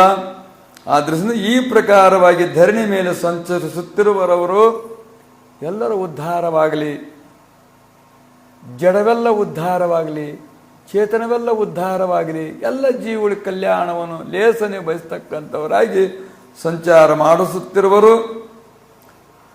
ಅಕಸ್ಮಾತ್ ದೇಹಕ್ಕೆ ದುಃಖಗಳು ಸ್ವಾಭಾವಿಕವಾಗಿ ಬರ್ತಕ್ಕಂಥವುಗಳು. ದೇಹ ಅಂದರೆ ಇದು ದುಃಖದಿಂದ ಕೂಡಿಕೊಂಡಿರ್ತಕ್ಕಂಥದ್ದು, ದುಃಖಮಯವಾಗಿರ್ತಕ್ಕಂಥದ್ದು, ದುಃಖದಿಂದಲೇ ಆಗಿರ್ತಕ್ಕಂಥದ್ದು. ದುಃಖವೇ ಆಗೈತಿ, ಕೊನೆಗೂ ದುಃಖನ. ಸೊತ್ತ ಅಂದ್ಕೂಡಲೇ ದುಃಖ ಆಗೋದಿಲ್ಲ. ನೀವು ಸೊತ್ತ ಅಂದ್ಕೂಡಲೇ ದುಃಖ ಆಕತಿ. ನೆಲ ಕಟ್ಟಿದ ಅಂದ್ರೆ ದುಃಖ ಆಕತಿ. 6 ತಿಂಗಳಲ್ಲೇ ಕೊಳೆ ಕತ್ತಿದ ಅಂದ್ರೆ ದುಃಖ ಆಕತಿ. ಸೊತ್ತು ಬಳಕು ದುಃಖ ಆಕತಿ. ದುಡಿಯೋ ವಯಸ್ಸು ಬಿಟ್ಟು ಹೋಗ್ಬಿಟ್ಟನಪ್ಪ ಅಂತೇಳಿ ಸಾಯೋದಕ್ಕಿಂತ ಮುಂಚೆನೂ ದುಃಖ ಆಗ್ತಿರ್ತತಿ. ಯಾವಾಗ ದುಃಖದಿಂದ ಕೂಡಿಕೊಂಡಿರ್ತಕ್ಕಂಥದ್ದು ಶರೀರ ಅಂತೇಳಿ. ಇದರಾಗ ನಾವು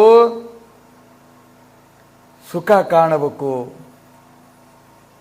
ಸಂಸಾರದೊಳಗೆ ನಾವು ಸುಖ ಕಾಣಬೇಕು ಅನ್ನತಕ್ಕಂಥದ್ದು, ಇದ್ರ ಮುಖೇನ ಸುಖ ಕಾಣಬೇಕು ಅನ್ನತಕ್ಕಂಥದ್ದು ನಮ್ಮ ಭ್ರಮ ಆಗಿರ್ತಕ್ಕಂಥದ್ದು. ಇದ್ರ ಮುಖೇನ ಆಗುವಂಥದ್ದು ದುಃಖವೇ ಹೊರತು ಸುಖವೆನ್ನುವಂಥದ್ದಿಲ್ಲವೇ ಇಲ್ಲ. ಆದರೂ ಸುಖ ಆಗ್ತದೆ ಅನ್ನತಕ್ಕಂಥ ಭ್ರಮ ಮಾಡ್ತಾವಲ್ಲ, ಇದೇ ನಮ್ಮ ಅಜ್ಞಾನವಾಗಿರ್ತಕ್ಕಂಥದ್ದಾಗಿರೋದು. ಆದರೆ ಮಹಾತ್ಮರಿಗೆ ಇದು ಸುಖವಲ್ಲ, ಇದರಿಂದ ಸುಖವಾಗುವುದಿಲ್ಲ ಅನ್ನುವಂಥದ್ದು ಪೂರ್ಣ ದೃಢವಾಗಿರ್ತಕ್ಕಂಥದ್ದಾಗಿರೋದು. ಅದರಿಂದ ಆ ದುಃಖವು ಬಂದಾಗ ಅದನ್ನೇನು ಮಾಡೋದು, ಮನಸ್ಸಿಗೆ ಹತ್ತಂಗಿರ್ತಾರೆ ಅವರು. ನಾವು ಶರೀರ ಮನಸ್ಸನ್ನು ತಾದಾತ್ಮ್ಯ ಮಾಡ್ಕೊಂಡಿರ್ತೇವೆ ಯಾವಾಗಲೂ. ಅವ್ರೇನು ಮಾಡ್ತಾರೆ ಅಂದರೆ ಇಂದ್ರಿಯಗಳ ಬೇರೆ, ದೇಹವೇ ಬೇರೆ, ಮನಸ್ಸೇ ಬೇರೆ, ಇವುಗಳು ಬೇರೆ ಬೇರೆ ಬೇರೆ ಬೇರೆ ಮಾಡಿಟ್ಬಿಡ್ತಾರೆ. ಅವ್ರ ಸಾಧನವನ್ನು ಬೇರೆ ಮಾಡಿಬಿಡ್ತಾರೆ ಅವರು. ಆದ್ದರಿಂದ ಇದಕ್ಕೆ ಬಂದಿರತಕ್ಕಂಥ ದುಃಖ ಅನ್ನುವಂಥದ್ದು ಗೊತ್ತಾಗುವುದಿಲ್ಲ. ಆಗೋದಿಲ್ಲ. ಯಾಕಂದ್ರೆ ಅವ್ರ ಮನಸ್ಸು ಅನ್ನುವಂಥದ್ದು ಬೇರೆ ಕಡೆಗೆ, ಆತ್ಮನ ಕಡೆಗೆ ಹಚ್ಚಿಬಿಟ್ಟಿರ್ತಾರೆ ನೋಡಿ, ಅದರ ಲಯ ಆಗಿಬಿಟ್ಟಿರ್ತದೆ. ಅವಾಗ ಗೊತ್ತಾಗೋದೇ ಇಲ್ಲ. ಯಾವ್ಯಾವ್ದ್ರಾಗೋ ಲಯ ಆದ್ರೇ ಗೊತ್ತಾಗೋದಿಲ್ಲ. ಇನ್ನು ಬ್ರಹ್ಮದೊಳಗೆ ಆತ್ಮನೊಳಗೆ ಲಯವಾದ್ರೆ ಹೆಂಗೆ ಗೊತ್ತಾಕತಿ? ಯಾವ್ಯಾವ್ದ್ರಾಗೋ ಲಯ ಆಗಿರ್ತಾರೆ ಕೆಲವರು, ಅವ್ರಿಗೆ ಗೊತ್ತಾಗೋದಿಲ್ಲ. ಪಂಜಿ ಬಿಚ್ಚಿದ್ದು ಗೊತ್ತಾಗೋದಿಲ್ಲ, ಚರಂಡೆ ಬಿದ್ದದ್ದು ಗೊತ್ತಾಗೋದಿಲ್ಲ, ಗಟಾರ ನೀರು ಕುಡ್ದದ್ದು ಗೊತ್ತಾಗೋದಿಲ್ಲ. ನೋಡಿದಿರಿಲ್ಲ ಅಂತಾರನ. ಹೆಂಡ್ತಿಗೋಗಿ ಅವ್ವ ಅಂತಾನ, ಅವ್ಗೋಗಿ ಹೆಂಡ್ತಿ ಅಂತಾನ, ಮಕ್ಳಿಗೋಗಿ ಆಳು ಅಂತಾನ, ಆಳಿಗೋಗಿ ಮಕ್ಕಳು ಅಂತಾನೆ. ಇತ್ಲ ಅಂದ ಹತ್ಲ ಹೋಗ್ತಾನೆ, ಹತ್ಲ ಅಂದ ಇತ್ಲ ಹೋಗ್ತಾನೆ, ಎಲ್ಲಾರ ಬೀಳ್ತಾನೆ. ಅವನಿಗೇ ಗೊತ್ತಾಗೋದಿಲ್ಲ. ಬೆಳತಂಕ ಚಳಿಯಾಗಿದ್ರು ಗೊತ್ತಾಗಲ್ಲ, ಚರಂಡಿ ನೀರು ಕುಡ್ಕತ್ತ ಇದ್ರೂ ಗೊತ್ತಾಗೋದಿಲ್ಲ. ಆ ಎದ್ದು ಬಳಕ ಗೊತ್ತಾಕತಿ. ಅಯ್ಯಯ್ಯೋ ಎಂಥ ಕೆಲಸ ಆಗಿಬಿಟ್ಟತಲ್ಲ ಅಂತೇಳಿ. ಹಿಂಗೆ ಎದುರಾಗ ಲಯ ಆದನಿಗೆ ಗೊತ್ತಾಗೋದಿಲ್ಲ ಶರೀರದ ದುಃಖ ಅನ್ನುವಂಥದ್ದು. ಡಾಕ್ಟ್ರ್ ಬೇಕಾದ್ದು ಹೇಳಿ, ಲಿವರ್ ಫೇಲ್ ಆಗೈತಿ, ಕಿಡ್ನಿ ಫೇಲ್ ಆಗೈತಿ, ಅದು ಆಗೈತಿ, ಇದು ಆಗೈತಿ, ಅದೇನೇನು ಭಯ ಅನಿಸೋದೇ ಅಲ್ಲ ಅವನಿಗೆ. ಅದೇನು ಮಾಡ್ತತಿ ಅಂತ. ಆದ್ರಿಂದ ಅವ್ರೇನಂದ್ರೆ ಪರಮಾತ್ಮನಲ್ಲಿ ಮನಸ್ಸನ್ನು ನಾವು ಮಗ್ನ ಮಾಡಿಬಿಟ್ಟಿವಿ ಅಂದರೆ ಇದ್ರದ್ದು ಗೊತ್ತಾಗ್ತಕ್ಕಂಥದ್ದು ಆಗುವುದಿಲ್ಲ. ಈ ರೀತಿಯಾಗಿ ತಾವು ತೋರಿಸ ಸಾಧಕರಾಗಿರ್ತಕ್ಕಂಥವ್ರು ಹೀಗಿರಬೇಕು. ಅದನ್ನು ಮನಸ್ಸಿಗೆ ಎಷ್ಟು ಮನಸ್ಸಿಗೆ ನಾವು ಹಚ್ತಾ ಹೋಗ್ತಾವೋ ಅಷ್ಟು ನಮಗಿದಾಕತೆ. ಈ ಸಣ್ಣ ಹುಡ್ರಿರ್ತಾವ ನೋಡು, ಅವು ಕಿಂಚಿಂತ ಕುರ ಎದ್ದಿರ್ತವೆ, ಆದರೂ ಓಡಾಡ್ತಿರ್ತವೆ, ಅಡ್ಡಾಡ್ತಿರ್ತವೆ, ಕುಣಿತಿರ್ತವೆ, ಏನೇನೋ ಮಾಡ್ತಿರ್ತವೆ. ಅಂದ್ರೆ ಹೆಚ್ಚದ್ರ ಮೇಲೆ ಆಸಕ್ತಿ ಇರಲ್ಲ ದೇಹದ ಮೇಲೆ. ಅವರಿಗೆ ಜ್ವರ ಬಂದುಬಿಟ್ಟಿರ್ತೈತಿ, ಶೀತ ಮೂಗನಾಗ ಇಳ್ತಿರ್ತವೆ, ಆದರೂ ಮಳೆಗೆ ಹೋಗ್ತಿರ್ತವೆ, ಗಾಳಿಗೆ ಹೋಗ್ತಿರ್ತವೆ, ಬೇಡ ಅಂದ್ರೆ ಕೇಳೋದಿಲ್ಲ ಅವು. ಎಷ್ಟು ಜ್ವರ ಇದ್ರೂ ಕೂಡ ಹಂಗೆ ಹರಿಯಾಡ್ತಿರ್ತವೆ. ನಮಗೊಂದೀಟು ಗುಳ್ಳೆ ಆಗ್ತಂದ್ರೆ ನಂಗೆ ಸುಮ್ಮನೆ ಹೊತ್ಕೊಂಡು ಮಕ್ಕೊಂಬಿಡ್ತೇವೆ, ಏನೋ ಆಗಿಬಿಡ್ತೇನೋ ಅಂತೇಳಿ. ಒಂದೀಟು ಜ್ವರ ಬಂದ್ರೆ ಸಾಕು, ಒಂದಿಷ್ಟೇನಾದ್ರೂ ಸಾಕು. ಆ ಹುಡುಗರಿಗೆ ಎಷ್ಟಾದ್ರೂ ಕೂಡ ಅವು ಪರಿವಿಲ್ದಂಗೆ ಇರ್ತಾವೆ, ಗಾಯ ಆಗಿರ್ತವೆ, ಸೋರ್ತಿರ್ತವೆ, ಏನೇನೋ ಮಾಡ್ಕೊಂತಿರ್ತಾವೆ, ಮತ್ತು ಅದ್ರಾಗ ಬೀಳ್ತಿರ್ತಾವೆ, ಏನೋ ಮಾಡ್ತಾವೆ. ಒಟ್ಟು ಆಟದ ಕಡೆ ಲಕ್ಷ್ಯ ಆಗ್ಬಿಡ್ತಾವಕ್ಕಂದ್ರೆ ಏನು ಅದ್ರ ಕಡೆ ಲಕ್ಷ್ಯನ ಆಗೋದಿಲ್ಲ. ಹಿಂಗೆ ಲೌಕಿಕ ವ್ಯವಹಾರದೊಳಗೆ ಆಕತಿ ಅಂದಾಗ ಆ ನಿಜವಾಗಿರ್ತಕ್ಕಂಥ ಅದರಲ್ಲಿ ಕೂಡಿರ್ತಕ್ಕಂಥವ್ರಿಗೆ ಖಂಡಿತವಾಗಿ ಅದು ಗೊತ್ತಾಗುವಂಥದ್ದಾಗುವುದಿಲ್ಲ. ಆದ್ದರಿಂದ ಸದ್ಗುರುರಾಯನೇ ಸಜ್ಜನರಿಗೆ ಭವನದಿಯಿಂದ ದಾಟಿಸಲಿಕ್ಕೆ ಉತ್ತಮವಾದ ಉಪಾಯವನ್ನು ಅವನು ಯೋಚಿಸ್ತಾ ಇರ್ತಾನೆ. ಯಾವ ರೀತಿ ಮಾಡಿದರೆ ಇವನಿಗೆ, ಯಾವ ರೀತಿ ಬೋಧ ಮಾಡಿದರೆ, ಯಾವ ರೀತಿ ಶಿಕ್ಷೆ ಮಾಡಿದರೆ, ಎಂಥ ಪ್ರಸಂಗ ತಂದು ಒಡ್ಡಿದ್ರೆ ಇವನು ಅದಕ್ಕೆ ಬರ್ತಾನ ಅನ್ನತಕ್ಕಂಥದ್ದು ಅವನಿಗೆ ಗೊತ್ತಿರ್ತದೆ. ಇವನು ಹೆಂಗೆ ಮಾಡ್ಬೇಕು ಸಿಕ್ಕಾಗ ಅಂತೇಳಿ. ಕಮ್ಮಾರಿಗೆ ಗೊತ್ತಿರ್ತತಿ ಕಬ್ಬುಣ ಏರಾಗೈತ ಇಳಿ ಆಗೈತ ಅನ್ನೋದು ಅವನಿಗೆ ಗೊತ್ತಾಕತಿ. ಏರಾಗಿದ್ರೆ ಇಳಿಸ್ತಾನ, ಇಳಿದಿದ್ರೆ ಏರಿಸ್ತಾನ ಅವನು ಕುಡಿಸಿ ನೀರು ಮತ್ತೊಮ್ಮೆ ಕಾಸಿ. ಬೇರೆಯವ್ರಿಗೆ ಗೊತ್ತಾಗೋದಿಲ್ಲ ಅದು ನೀರು ಇಂಥದೇ ನೀರು ಕುಡಿತೈತಿ ಅಂತ ಗೊತ್ತಾಗ್ತದೆ ಅವನಿಗೆ. ಇವಕ್ಕೂ ಇಂಥ ನೀರೇ ಕುಡಿತೈತಿ, ಇದಕ್ಕಿಂತ ನೀರೇ ಕುಡಿಸ್ಬೇಕು. ಆ ನೀರು ಕುಡಿಸಿದ್ರೆ ಮಾತ್ರ ಅದು ಕೆಲಸ ಮಾಡ್ತದೆ, ಇಲ್ದ್ರೆ ಮಾಡೋದಲ್ಲ. ಅದು ಭಾಳ ಏರಿದ್ರೂ ಕೆಲಸ ಮಾಡೋದಲ್ಲ, ಮುರಿದು ಬಿಡ್ತತಿ. ನೀರು ಇಳುವಾಗಿತ್ತಂದ್ರೆ ಬಗ್ಗಿ ಬಿಡ್ತತಿ. ಅದರಿಂದ ಅದಕ್ಕೆ ಸಮಾನಾಗಿ ಕುಡಿಸ್ಬೇಕು. ಅದು ಯಾರಿಗೆ ಬರ್ತದೆ? ಅವನು ಕಮ್ಮಾರಿಗೆ ಸಹಿ ಬರೋದದು. ನಾವು ಕುಡ್ಸಕ್ಕೆ ಹೋದ್ರೆ ಏರಾರ ಮಾಡ್ತೇವೆ, ಇಲ್ಲದ್ರೆ ಇಳುವಾರ ಮಾಡ್ತೇವೆ. ಕಮ್ಮಾರಾದ್ರೆ ಅವನು ಏರಿದ್ರೆ ಇಳಿಸ್ತಾನ, ಇಳಿದಿದ್ರೆ ಏರಿಸಿ ಸಮ ಮಾಡಿಬಿಡ್ತಾನೆ. ಹಂಗೆ ಅವನು ಯಾರ್ಯಾರು ಏನೇನು ರೀತಿ ಮಾಡಬೇಕು ಅನ್ನತಕ್ಕಂಥದ್ದು ಸಮಯದಲ್ಲಿ ಅವನಿಗೆ ಗೊತ್ತಾಗಿರ್ತಕ್ಕಂಥದ್ದು ಒಟ್ಟು ಯೋಚಿಸ್ತಿರ್ತಾನೆ. ಯಾವಾಗ ಇದು ದಾರಿಗೆ ಬಂದಿತ್ತು, ಯಾವಾಗ ಧನ್ಯತೆ ಮಾರ್ಗ ಹಿಡಿದಿತ್ತು, ಸನ್ಮಾರ್ಗ ಹಿಡಿದಿತ್ತು ಅಂತ ಈ ಪ್ರಕಾರವಾಗಿ ಅನಂತ ರೀತಿಯಾಗಿರುವಂಥ ಯೋಜಿಸಿ ಬೋಧಿಸಿ ಅವನನ್ನು ಸನ್ಮಾರ್ಗಕ್ಕೆ ಹಚ್ಚುವಂಥವನೆಂಥ ದಯಾಮಯನಾಗಿರ್ತಕ್ಕಂಥವನು ಸದ್ಗುರುವು. ಅವನು ಹೊರತಾಗಿ ಇನ್ನೆಲ್ಲರೂ ದುರ್ಮಾರ್ಗಕ್ಕೆ ಹಚ್ಚರ ಹೊರತು ಸನ್ಮಾರ್ಗಕ್ಕೆ ಹಸ್ತಕ್ಕಂಥವ್ರು ಭಾಳ ಅಪರೂಪವಾಗಿರ್ತಕ್ಕಂಥವ್ರು ಎಂದು ಸದ್ಗುರುವಿನ ವಿಶೇಷವಾಗಿರುವಂಥ ದಯೆ, ಕರುಣೆ, ಪ್ರೇಮ ಇವೆಲ್ಲವನ್ನು ಪ್ರಕಟ ಮಾಡ್ತಾ ಅವನ ಶ್ರೀಚರಣಗಳಿಗೆ ನಮಸ್ಕಾರ ರೂಪ ಮಂಗಲವನ್ನು ಅರ್ಪಿಸುತ್ತ ಅಧ್ಯಾಯವನ್ನು ಆರಂಭ ಮಾಡುತ್ತಲಿರುವರು. ಬಿಜಾಪುರದಲ್ಲಿ ಆ ಸ್ಥಾನದಲ್ಲಿ ತೋರಿದ ಅವಸ್ಥೆಯನ್ನು ಕಂಡು ಲೌಕಿಕ ಜನರಿಗೆ ಬಹಳಷ್ಟು ಆಶ್ಚರ್ಯವಾಗ್ತಾ ಇತ್ತು. ಎಷ್ಟು ಕಷ್ಟಗಳನ್ನು ಸಹನ ಮಾಡ್ಕೊಂತಾರಲ್ಲ ಇವರು, ಎಷ್ಟು ಕಷ್ಟಗಳನ್ನು ಸಹನ ಮಾಡ್ಕೊಂತಾರ ಅಂಥೇಳಿ. ಹಿಂಗಿದ್ದಾಗ ಕೆಲವರು ಮೊಹರಂ ಅನ್ನತಕ್ಕಂಥ ಹಬ್ಬ ಬಂದಾಗ ತುಂಟ ಹುಡುಗರಾಗಿರ್ತಕ್ಕಂಥವರು ಅವರೇನು ಮಾಡಿದ್ರು ಅಂದರೆ ಆ ಹಬ್ಬಕ್ಕೆ ರೊಕ್ಕ ಎತ್ತುವುದಕ್ಕೋಸ್ಕರವಾಗಿ ಒಂದು ನಗ ತಕ್ಕೊಂಡು ಬಂದು ಅದ್ರ ಮೇಲೆ ಕುಂಡ್ರಿಸಿಬಿಟ್ರು. ಜುಲಿಮೆಯಿಂದ ಹೋಗಿ ಎತ್ತಿ ಆ ಸಣ್ಣ ನಗದ ಮೇಲೆ ಇಟ್ಕೊಂಡು ಹೊತ್ಕೊಂಡು ಊರು ತುಂಬ ಅಡ್ಡಾಡಕತ್ತಿದ್ರು. ಅದು ಅಕಸ್ಮಾತ್ ಜೋಲಿ ಹೋಗ್ತಿರೋದು ನೋಡಿದ್ರಾಗ.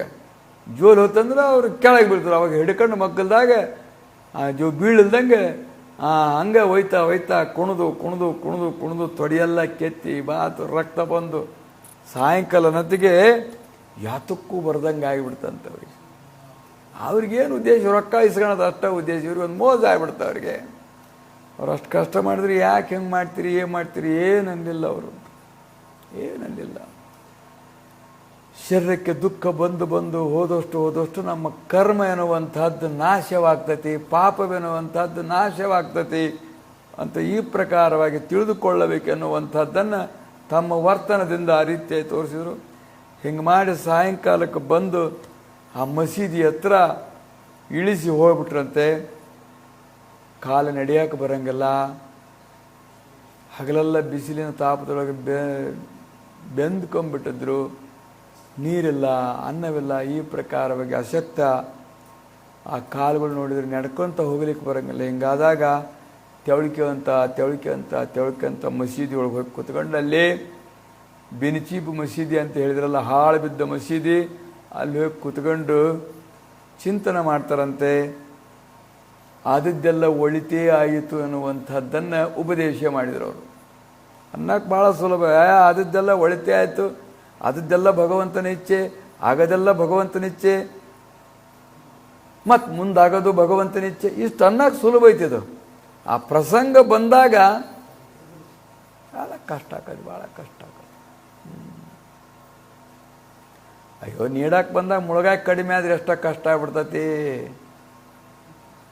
ಬಿಡಪ್ಪ, ನಮ್ದು ಋಣ ಎಲ್ಲ ಇಚ್ಛೆ ಎಲ್ಲ ಭಗವಂತನ ಇಚ್ಛೆ ಎಲ್ಲ ಅಂತ ಅನ್ನೋದಲ್ಲ. ಅಯ್ಯೋ ಎಂತ ಮುಳುಗಾಯಿ ಹೋಗ್ಬಿಡ್ತಲ್ಲ, ಎಣಗಾಯಿ ಮುಳುಗಾಯಿ ಅಂದ್ಬಿಡ್ತತಿ. ಅದನ್ನೂ ತಡ್ಕೊಳೋದಲ್ಲ, ಇನ್ನು ಕಷ್ಟ ಇವತ್ತು ತಡ್ಕೊಂತತಿ ಅದು. ಅವರಂದರು ಆದದ್ದು ಒಳಿತೇ ಆಯಿತು, ಜೋ ಹುವಾ ಓ ಅಚ್ಚಾ ಹುವಾ ಅಂದ್ರು ಅವರು. ಒಳ್ಳೇದಾಯ್ತು. ಯಾಕಂದರೆ ಪ್ರಾರ್ಥನಾ ಮಾಡ್ಕೊಂಡು ಕೇಳ್ಕೊಂಡಿದ್ದಾರೆ ಶರಣರು. ಅತಲಿತ್ತ ಹೋಗದಂತೆ ಹೆಳವನ್ನ ಮಾಡಯ್ಯ ತಂದೆ ಅಂತೇಳಿ ಅವ್ರು ಕೇಳ್ಕೊಂಡಾರ. ನಾ ಕೇಳ್ಕೊಂಡಿದ್ದಲ್ಲಿ ಇಂಥ ಪ್ರಸಂಗ ಬಂತೆ ಅಂದ್ರೆ ಇದನ್ನು ಸದುಪಯೋಗ ಮಾಡ್ಕೋಬೇಕು ಅಂತ ಅಂದ್ರು ಅವರು. ಸುಮ್ಮನೆ ಕೂತ್ಕೊಂಡು ಧ್ಯಾನಸ್ಥರಾಗಿ ಆತ್ಮಧ್ಯಾನದಲ್ಲಿ ಸಮಾಧಿ ಸ್ಥಿತಿಯಲ್ಲಿ ತಾವಿದ್ದರು. ಅದನ್ನು ಕೇಳ್ಕೊಂತಾರೆ, ಹಿಂಗೆ ಮಾಡಪ್ಪ ನನ್ನ, ಹಿಂಗೆ ಮಾಡಪ್ಪ ನನ್ನ ಅಂಥೇಳಿ. ಅಂಧಕನ ಮಾಡು, ಕಿವುಡನ್ನ ಮಾಡು, ಹೆಳವನ್ನ ಮಾಡು, ಹೀಗೆ ಬೇಡ್ಕೊಂತಾರೆ. ಯಾಕಂದ್ರೆ ಸುಮ್ಮನೆ ಒಂದು ಕಡೆ ಕೂತ್ಕೊಂಡು ಧ್ಯಾನ ಮಾಡೋಕೆ, ಜಪ ಮಾಡೋಕೆ ಅನುಕೂಲ ಆಕತಿ ಅಂಥೇಳಿ ಅವ್ರು ಅದನ್ನೇ ಅನುಕೂಲ ಮಾಡಿಕೊಂಡು ಆಗಿದ್ದ ಒಳಿತೆ, ಆದಿದ್ದೆಲ್ಲ ಒಳಿತೆ.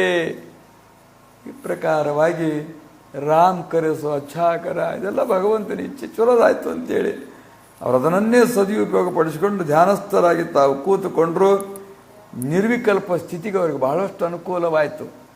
ಓಡಾಡ್ತಾ ಇತ್ತು ಅಂದ್ರೆ ಮನಸ್ಸು ಓಡಾಡ್ತಾ ಇರ್ತೈತಿ, ಶರೀರ ಹೋತಂದ್ರೆ ಮನಸ್ಸು ಹೋಗ್ತೈತಿ, ಶರೀರ ಹೋತಂದ್ರೆ ಇಂದ್ರಿಯಗಳು ಹೋಗಿರ್ತವೆ, ಏನಾರ ನೋಡ್ತವೆ, ಏನಾರ ಕೇಳ್ತವೆ, ಏನಾರ ಮಾಡ್ತವೆ, ಒಟ್ಟು ವ್ಯವಹಾರದೊಳಗಿರ್ತೈತಿ. ಎಲ್ಲಿ ಹೋಗಲೇ ಇಲ್ಲ, ಸುಮ್ಮನೆ ಹಾಳು ಬಿದ್ದು ಕತ್ತಲ್ದ ಮಸೀದಾಗ ಇದ್ದು ಬಿಡ್ತು ಅಂದರೆ ಈಗ ನೋಡಿ, ಲೈಟ್ ಕೆಳ್ಕೊಂಡು ಮಕ್ಕ ಬಿಟ್ಟು ಅಂದ್ರೆ ಎಷ್ಟೋ ಮನಸ್ಸು ಶಾಂತ ಆಗ್ಬಿಡ್ತೈತಿ, ಸುಮ್ಮನೆ ಹಾಕತ್ತದ.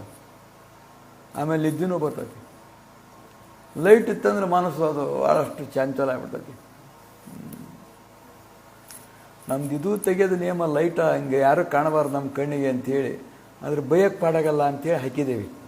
ಎಲ್ಲ ಕಾಣ್ಬೇಕಲ್ಲ ನಮ್ಮ ಕಣ್ಣಿಗೆ ಕಂಡ್ರೆ ಬೈಯಕ್ಕೆ ಪಾಡಾಕತಿ ಅಂತ. ನಮ್ಗೆ ಪೂರ್ಣ ಕತ್ತಲಿರ್ಬೇಕು, ಇದು ಇಷ್ಟಕ್ಕೆ ಬೆಳಕಿರ್ಬೇಕು. ಹಂಗಾರೆ ನಮ್ಮ ಮನಸ್ಸಿಗೆ ಭಾಳಷ್ಟು ಸಂತೋಷ.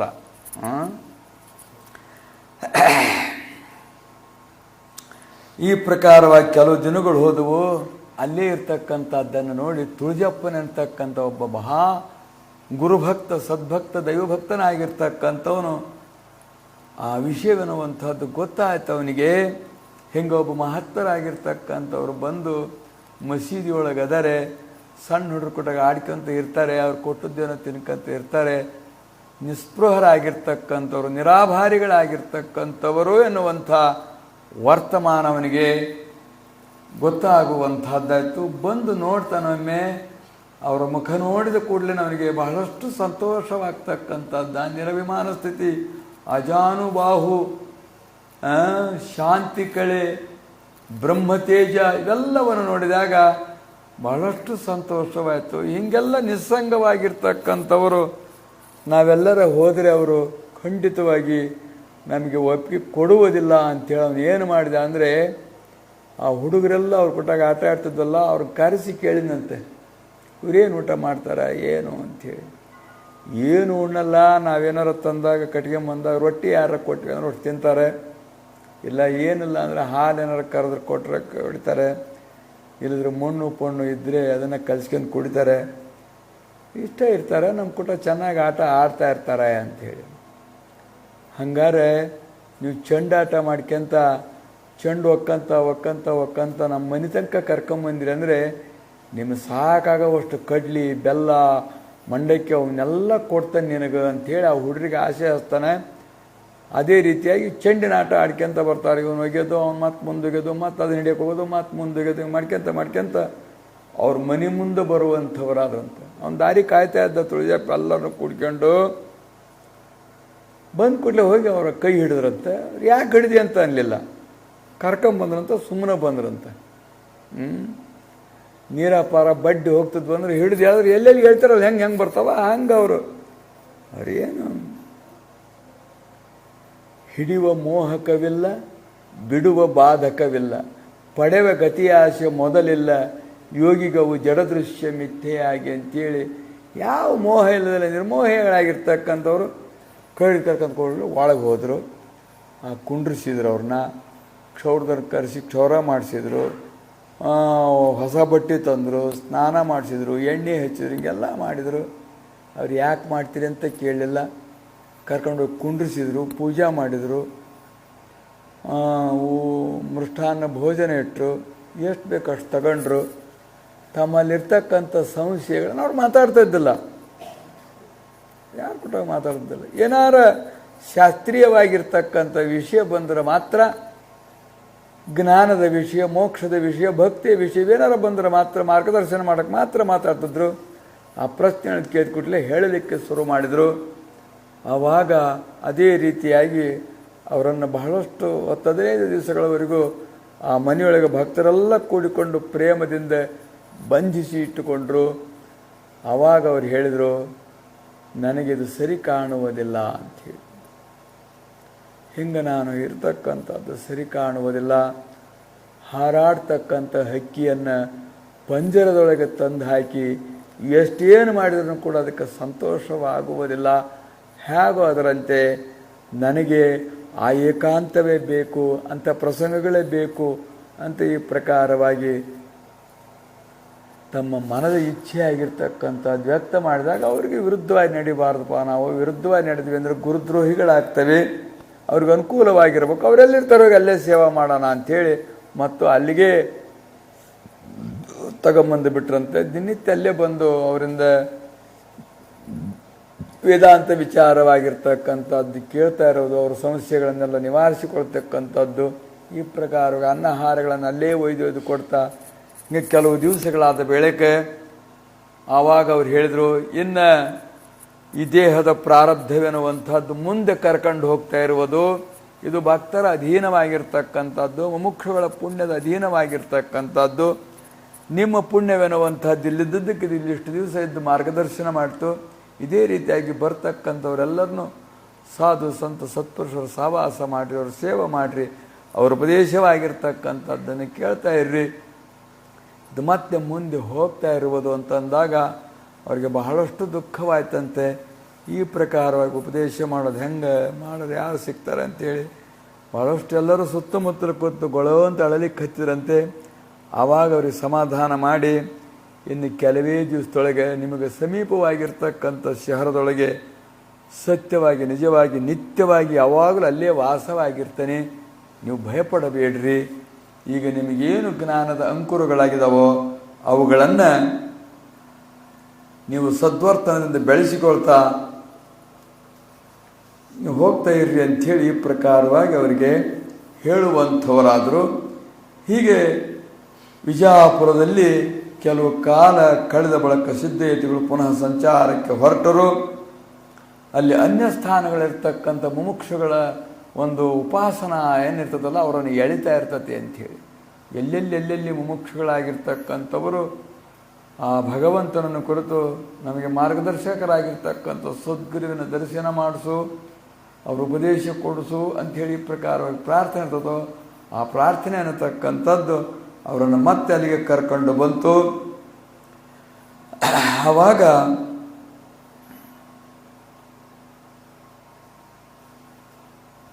ಅವರು ಸಂಚಾರ ಮಾಡ್ತಾ ಸಿದ್ಧಾರೂಢರು ಸಿದ್ಧಾಪುರಕ್ಕೆ ಬರಲು ಅಲ್ಲೊಂದು ದಾರಿಯೊಳಗೆ ಒಂದು ಗ್ರಾಮ, ಅಲ್ಲಿ ಬಂದು ಊರು ಹೊರಗೆ ತಾವು ಒಂದು ಕಡೆಗೆ ಗಿಡದ ನೆರಳೊಳಗೆ ಕೂತಿದ್ರು.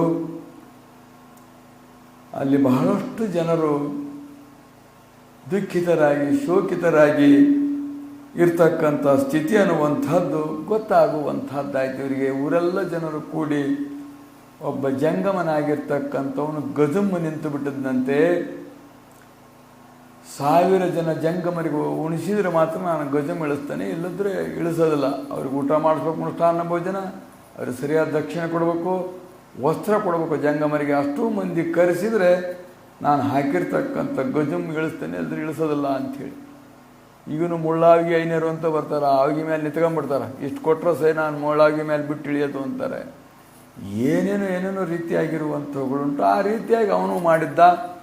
ಅದು ಸಣ್ಣ ಗ್ರಾಮ, ಬಡ ಗ್ರಾಮ, 1000 ಮಂದಿಗೆ ಉಣಿಸ್ಬೇಕು ಅಂದರೆ ಎಲ್ಲಿ ಥರ ನಾವು ಅವ್ರುಣ್ಣ ಊಟನ ಅವ್ರಿಗೆಲ್ಲ ಕಾಣಿಕೆ ಕೊಡೋಕ್ಕೆ ಎಲ್ಲಿ ಆಕತಿ? ನಾವೇನೋ ಕೂಲಿ ಪಾಲಿ ಮಾಡ್ಕೊಂಡು ಬಂದು ಜೀವನ ಮಾಡ್ತಕ್ಕಂಥವರು ಇವರಿಗೆ ಆಗಂಗಿಲ್ಲ, ಅವನು ಬಿಡಂಗಿಲ್ಲ. ಹೀಗಾಗಿ ಅಡುಗೆ ಅವನು ಬಿಟ್ಟು ಅವನು ಉಣ್ಣೋದಿಲ್ಲ ಅಂದ್ರೆ ನಾವೆಂಗೆ ಉಣ್ಣೋದು ಅಂತೇಳಿ ಅವು ಅಡುಗೆ ಮಾಡಲಿಲ್ಲ. ಮಕ್ಕಳ ಮೇಲೆ ಹೇಳ್ತಕ್ಕಂಥ ಹೊಸದು ಈ ಪ್ರಕಾರವಾಗಿ ಗೊಂದಲದೊಳಗಿದ್ದಾಗ ಬಂದು ಇವರಿಗೆ ವಿಷಯ ಅನ್ನುವಂಥದ್ದು ಮುಟ್ತು.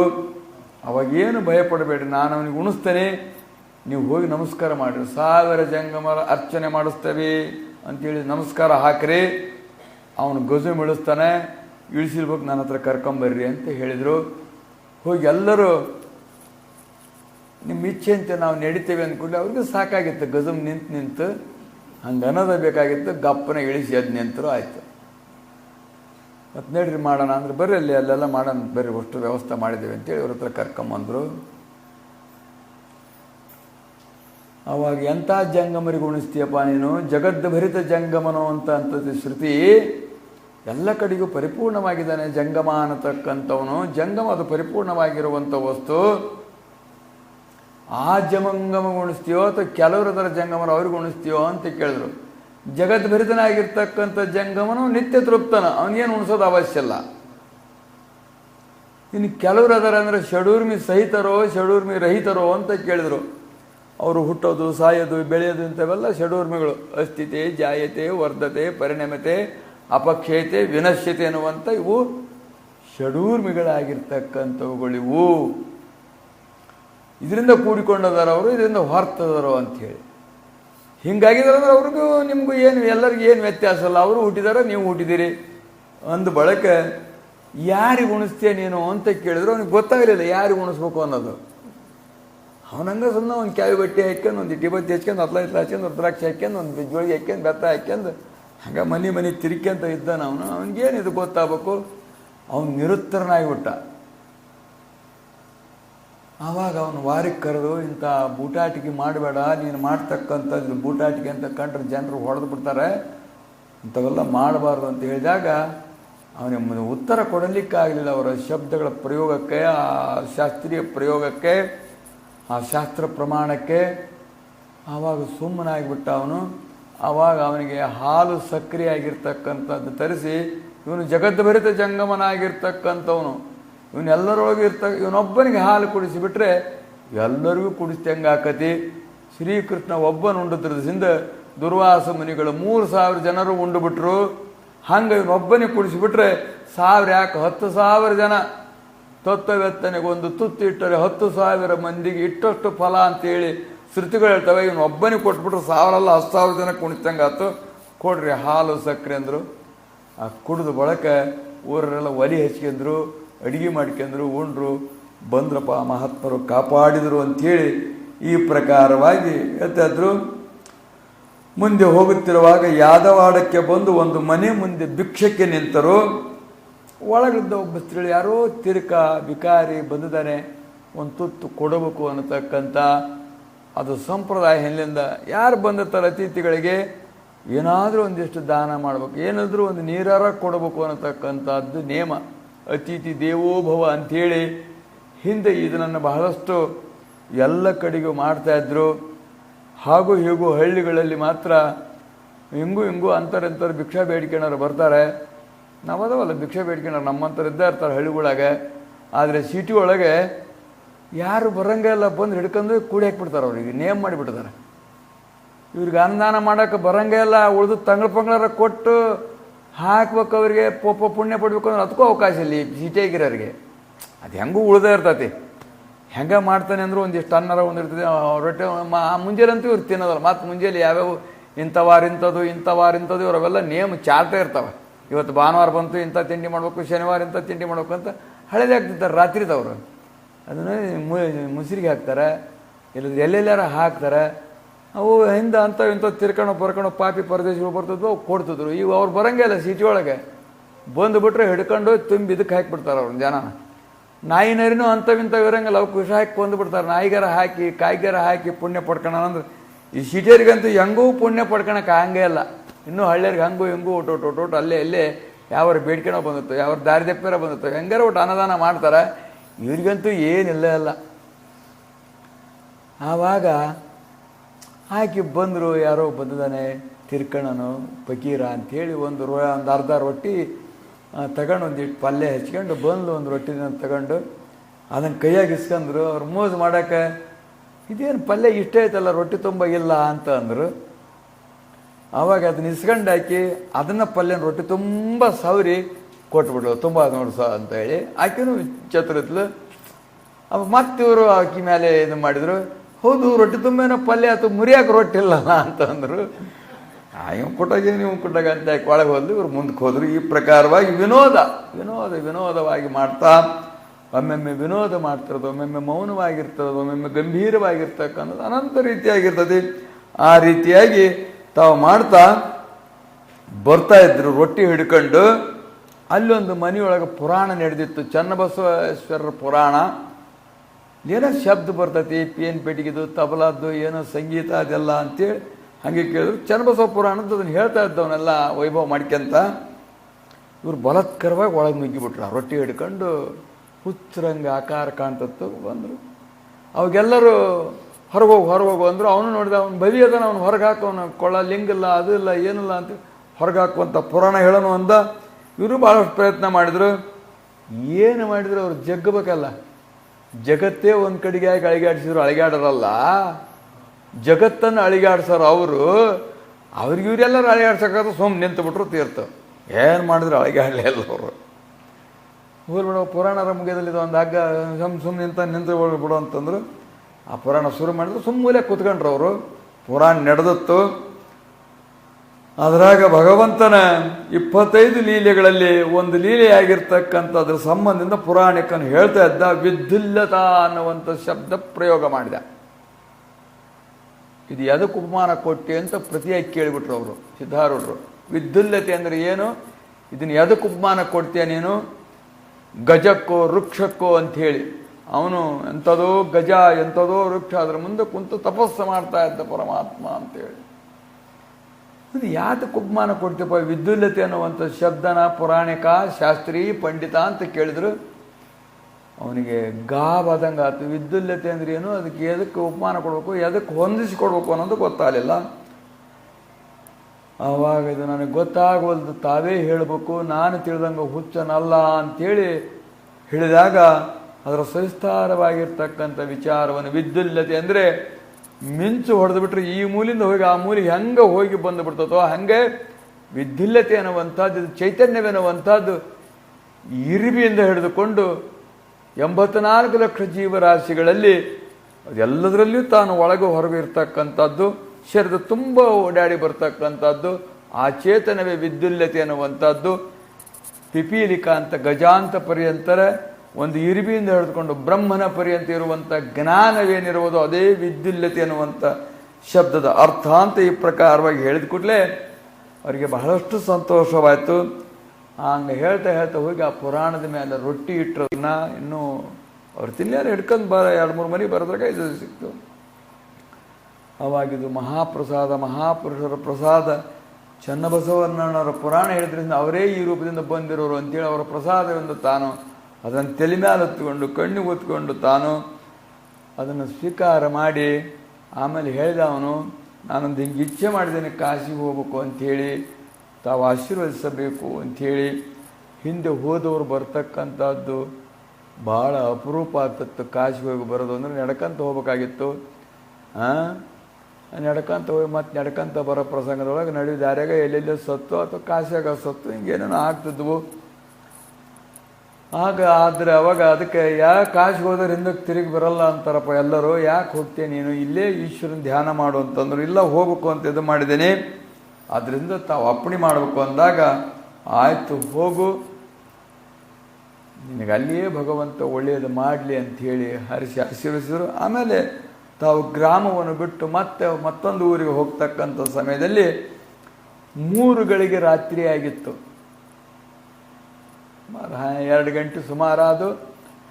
ಹಿಂಗೆ ಹೋಗ್ತಿರ್ಬೇಕಾದ್ರೆ ಆ ಸಮಯದಲ್ಲಿ ಗ್ರಾಮ ರಕ್ಷಣೆ ಮಾಡ್ತಕ್ಕಂಥವ್ರೆಲ್ಲರೂ, ರಕ್ಷಣಾ ಇಲಾಖೆಯವರೆಲ್ಲರೂ ಗಸ್ತಿ ತಿರುಗ್ತಾ ಇದ್ದರು. ಅವ್ರಿಗೆಲ್ಲರೂ ಆವಾಗ ಬಂದಾನ ಕಳ್ಳ, ಇವಾಗ ಬಂದಾನ, ಆರೋಗ್ಯದಿಂದ ಬಂದಾರ, ಇವರು ಯಾರು ಹೆಂಗೆ ಬರ್ತಾರೋ ಗೊತ್ತಿಲ್ಲ ಅಂತಕ್ಕಂಥ ಅವ್ರಿಗೆ ಕಳ್ಳರದೇ ಧ್ಯಾನ, ಅವ್ರನ್ನೂ ಕಳ್ಳರೆ ಅಂತ ತಿಳ್ಕೊಂಡ್ರು. ಅವಾಗ ಪ್ರಶ್ನೆ ಮಾಡಿದ್ರು, ಯಾರು ನೀನು, ಯಾವ ಊರಿಂದ ಬಂದಿ, ಯಾಕೆ ಬಂದೀಯ ಅಂತ ಏನೇನೋ ಕೇಳಿದ್ರು ಅವರು. ಅವ್ರೇನು ಉತ್ತರ ಕೊಡಲೇ ಇಲ್ಲ.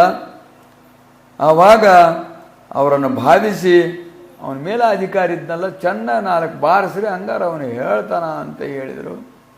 ಆವಾಗ ಮೈ ತುಂಬ ಬಾಸಾಳೆ ಹೇಳಂಗ ಗಾಯ ಆಗಂಗ ಕೈಯಾಗಿರ್ತಕ್ಕಂಥ ಬೆದ್ದ ಹೊಡೆದ್ರು. ಆದರೂ ಅವ್ರೇನಂದಿಲ್ಲ. ಹೋಗ ಗುಡಿಯಾಗಿದ್ದು ಬೆಳಗ್ಗೆ ಎದ್ದು ಹೋಗು ಅಂತೇಳಿ ನಿಸ್ತೇಜ ಮಾಡಿ ಕೈ ಬಿಟ್ಟರು. ಆವಾಗ ಗುಡಿಯಾಗ ಹೋಗಿ ಮಲಿಕೊಂಡ್ರು. ಆ ಬಾಧೆ ತಾಳಾರ್ದ. ಅದು ಆ ಪುರಾಣಿಕನಿಗೆ ಗೊತ್ತಾಯ್ತು. ಮತ್ತೆ ಮರಳಿ ಬಂದು ಅವರಿಗೆ ಅನೇಕ ರೀತಿಯಾಗಿ ಉಪಚಾರ ಮಾಡಿ, ಔಷಧೋಪಚಾರ ಮಾಡಿ, ಏನೇನೋ ಉಪಚಾರ ಮಾಡಿ ಊಟಕ್ಕೆ ತಂದು ಈ ಪ್ರಕಾರವಾಗಿ ಕೊಟ್ಟವರು. ಆವಾಗ ಏನು ಈ ಪ್ರಸಂಗಗಳು ಅಂತೇಳಿ ಪ್ರಶ್ನೆ ಮಾಡಿದೆ. ದುರ್ಧರವಾಗಿರುವಂಥ ಪ್ರಾರಬ್ಧವೆನ್ನತಕ್ಕಂಥದ್ದು ಕಾಡ್ತಾ ಇರ್ತೈತಿ ಎಲ್ಲರಿಗೂ ಕಾಡೋದು ಯಾವುದು ಅಂದ್ರೆ ಮಂದಿ ಕಾಡ್ತಾರ ಅಂತ ನಾವು ತಿಳ್ಕೊಂಡದೇವೆ. ಮಂದಿ ಯಾರು ನಮಗೆ ಕಾಡುವುದಿಲ್ಲ. ಕಾಡುವುದೆಲ್ಲ ನಮ್ಮ ಪ್ರಾರಬ್ಧವಾಗಿರ್ತಕ್ಕಂಥದ್ದು. ಬರಲುಳ್ಳ ದುಃಖವನ್ನು ಅನುಭವಿಸದೆ ಬೇರೆ ಪರಿಹಾರಕ್ಕೆಲ್ಲ. ಸುಖವಾಗಲಿ ದುಃಖವಾಗಲಿ ಅದು ಬರದೆ ಎಲ್ಲರಿಗೂ ಬರದೆ ದುಃಖನೇ ಹೆಚ್ಚು ಬರ್ತಕ್ಕಂಥದ್ದು. ಎಂಥ ಚಕ್ರವರ್ತಿಗಳಾಗಿದ್ದಾರೆ. ರಾಜಾದಿರಾಜರದರ ಎಲ್ಲ ಬಲ ಐತಿ ಅಂದ್ರೂ ಕೂಡ ಅವರಿಗೆ ಯಾವುದು ಶಾಂತಿ ಬಲ ಐತಿ ಅನ್ನೋ ಅಂದ್ರೆ ಇಲ್ಲ, ಸಮಾಧಾನ ಬಲ ಐತಿ ಅನ್ನೋ ಅಂದ್ರೆ ಇಲ್ಲ, ಕಣ್ಣೀರು ಹಾಕಲಿಲ್ಲದೆ ಇರ್ತಾರೇನೋ ಅಂದ್ರೆ ಇಲ್ಲ. ಆ ಶಾಂತನ ಚಕ್ರವರ್ತಿ ಅನ್ನುವಂಥವನು ಮೊದಲು ಗಂಗೆಯನ್ನು ಲಗ್ನಾದ. ಆದ ಕೂಡಲೇ ಶುರುವಾತು ನೋಡೋ ಒಂದು ಕಣ್ಣೀರು ಹಾಕೋದು. ಆಕೆ ಹುಟ್ಟಿದ ಕೂಡಲೇ ತಗೊಂಡೋಗಿ ಹೊಳೆಯಾಗಿ ಶಾಳದ ಬಿಡೋಕೆ ಹುಡುಗರನ್ನ. ಹುಟ್ಟಿದ ಕೂಡಲೇ ಶಾಳದ ಬಿಡೋಕೆ. ಇವನು ಅನ್ನಕ್ಕೂ ಬರಂಗಿಲ್ಲ. ಮೊದಲ ವಚನ ತಗೊಂಡ್ಬಿಟ್ಟಿದ್ಲು, ನನಗೆ ವಿರುದ್ಧ ಮಾಡಿದೆ ಅಂದ್ರೆ ಅವಾಗ ನಾ ಬಿಟ್ಟು ಹೋಗಕ್ಕೆ ಅಂತೇಳಿ. ಆಕೆ ಬಿಡಬಾರ್ದು ಅನ್ನುವಂಥ ಮೋಹದಿಂದ ಇವನು ಸುಮ್ಮನೆ ಇರೋನು. 6 ಮಂದಿನ ಅಷ್ಟವಸುಗಳು 7 ಮಂದಿ ತನಕ ಕೊಂದುಬಿಟ್ಲಾಕಿ. ಶಾಳ್ತಿದ್ಲು. ಸುಮ್ಮ ಕಣ್ಣೀರು ಹಾಕ್ಯಂತ ಬೆಂಕಂತನೇ ಇದ್ದ. ಮಕ್ಕಳೆಲ್ಲ ಹಿಂಗೆ ಮಾಡ್ತಾಳೆ, ಇದಕ್ಕೆ ಉತ್ತರಾಧಿಕಾರಿ ಹೆಂಗೆ ಏನು ಮುಂದಿಂದಕ್ಕೆ ಅಂತೇಳಿ ಅವರೆಲ್ಲ ಭಾಳಷ್ಟು ಚಿಂತೆ. ರಾಜರಂದ್ರೆ ಭಾಳಷ್ಟು ಚಿಂತೆ ಇರ್ತದೆ. ಅದ್ರಾಗ ಇದೊಂದು ಚಿಂತೆ ಆಗ್ಬಿಡ್ತು ಅವನಿಗೆ. ಎಲ್ಲ ಕಣ್ಣಿಲೇ ನೋಡ್ತಾ ಇದ್ದ ಅದನ್ನು ಮಾಡೋದ. 8ನೇ ಮಗುಕ್ಕೆ ನಿಲ್ಲು ಅಂದ್ಬಿಟ್ಟ. ಆಕೆ ಹಂಗೆ ಬಿಟ್ಟು ಹೊಂಟೋಗ್ಬಿಟ್ಲು ಸೀದಾ. ನನಗೆ ಎದುರುತ್ರ ಕೊಟ್ಟೆ ಅಂದರೆ ಇರೋದಲ್ಲ ನಾನು ಅಂತ ಹೇಳಿದ್ದು. ನಾನು ಮಾಡಿದ್ದಕ್ಕೆ ವಿರೋಧ ಮಾಡ್ತೀನಿ ಅಂದರೆ ಇರೋದಲ್ಲ ಅಂತ. ಸರಿ ಆಯಿತು ಓದ್ಕೊಡ್ಲೆ. ಮತ್ತು ಅದೇ ಜೀವನ ಮಾಡ್ತಾ ಇದ್ದ. ಆನಂತರ ಯೋಜನ ಗಂಧಿಯನ್ನು ಮೋಹಿಸಿದ.